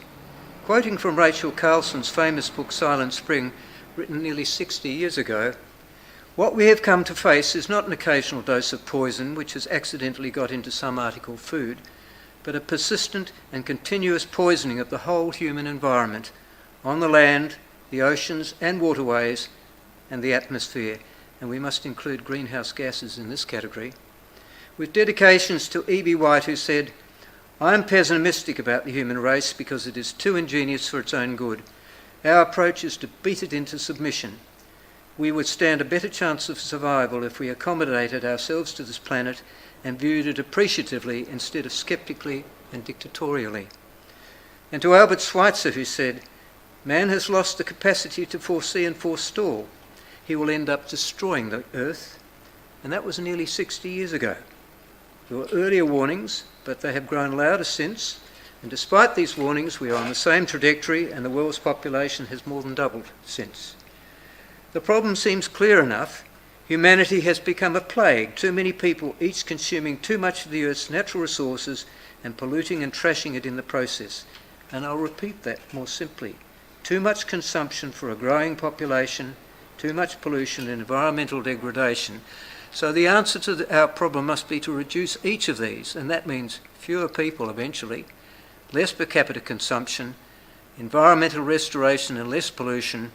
Greenhouse emission reduction is critical, but we need to do much more and we're running out of time. Now, a lot of these things have been referred to in our forum, and that's terrific. But what is our government doing? Almost exactly the opposite. Australia is wedded to population and economic growth. In fact, Australia has been using population growth to drive economic growth for decades and doing very little to reduce pollution and environmental degradation. Its response to COVID shows how desperate it is to maintain business as usual, and our government is not alone. Humans remain addicted to the comforts and living standards business as usual provides. There's a lot of talk about sustainability, and there are some positive signs, but much of it is merely rebadging business as usual practices and behaviour shrouded in greenwash to make it look green or sustainable. That has to change. If humanity does not respond appropriately, the planet will do it for us by becoming an increasingly hostile place to live with reduced capacity to support life. We are seeing that now, but it will get worse as the years go by, and it will not happen gradually. There will be tipping points, as Will explained, where sudden changes occur, often unexpected like this pandemic. So the question is, have human societies the will and capacity to change to avert an impending calamity. And the magnitude of the challenge is huge. It's not just about climate, it's everything we do. And responding to that is our ultimate challenge. As Wills noted in his presentation in 2009, it will require a complete change in our values, aspirations and choices we make now and in the future. And Graham Turner also noted in his Limits to Growth presentation in 2009, technology and marginal change will not be enough. The evidence indicates that reliance on technology alone is likely to make matters worse. COVID has forced politicians, most of them, but with some notable exceptions, and decision makers to listen to the science. It is time to extend this thinking to the global environmental issues we've discussed today. Shock and threat of death is a great motivator for change. If people are scared of COVID, they should be absolutely scared of the impending environmental calamity we're facing, and this may force them to change and demand effective action, because if people understand the threat and need to act is now, then they're more likely to respond. But it'll also require a totally new way of thinking about us, humanity, and how precious life is in the first place. What a rare gift to be living on such an extraordinary planet where life took billions of years to establish, then blossom in a universe that is a mixture of frigid nothingness and unimaginable violence, yet within a century will destroy it. I think we need to accept the fact that our species is an integral part of the biosphere, that we are dependent, one way or another, on all other species on this planet for our survival. That if we continue to destroy our species, other species, as we're doing now on a massive scale, we are destroying our own future. And to put this into context, we're in the middle of the 6th greatest mass extinction event this planet has witnessed, all the result of human activity. I believe our capacity to embrace this thinking may ultimately determine whether we survive or become extinct like many other species that have failed to adapt to the changing world around them. And I really think language matters, and it's a bit like what you were saying, Mike, about how to sell it. I think it's time, I'm saying this on my own, that we abandon the word sustainable, a term no one really understands and is often misused as a goal, and use in its place the word survival, because that is what it has come to. There's a huge amount that needs to be done straight away, and an army, not just our armed forces, but the unemployed and many others that can be employed to tackle some of the most critical tasks that need to be done. Reduction of greenhouse gases emissions is a given, but we also need to reduce our consumption and the demands we make on the planet's natural resources.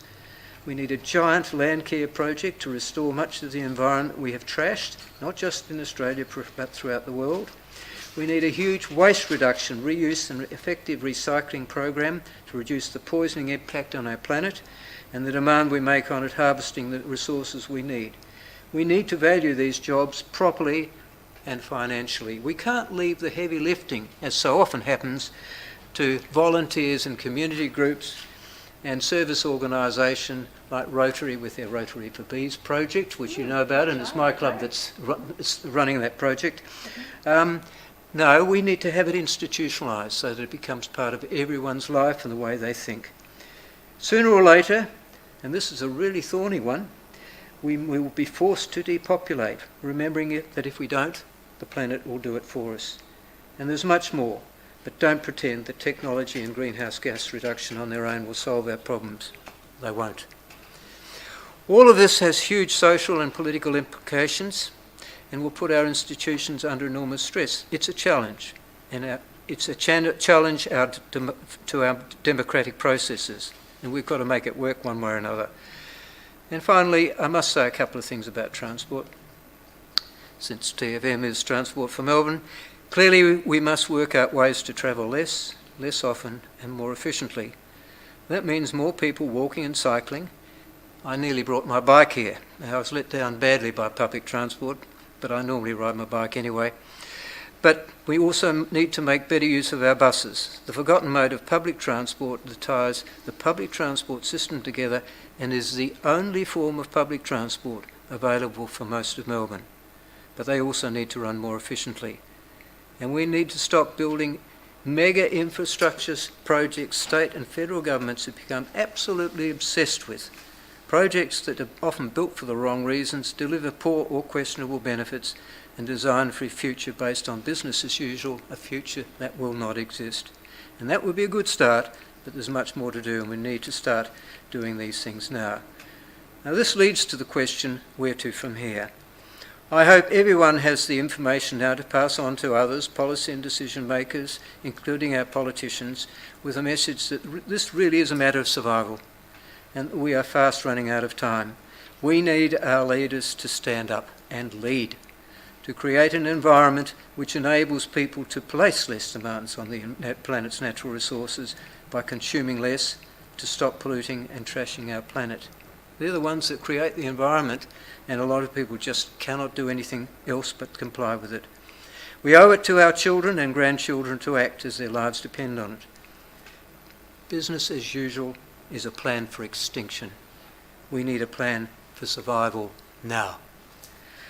Now, I'd like to thank everyone who participated in this forum, to you, the audience, and particularly the people I can't see, who are in virtual ether there somewhere, to my colleagues who have helped me put on the show, to the VLGA and Libby Clark in particular, for supporting us again by promoting this forum, taking the bookings, to our cameraman Keith Rhodes for videoing the proceedings today, and his assistant who is over there, to Adam Bant and Sally Capp, thank you very, very much.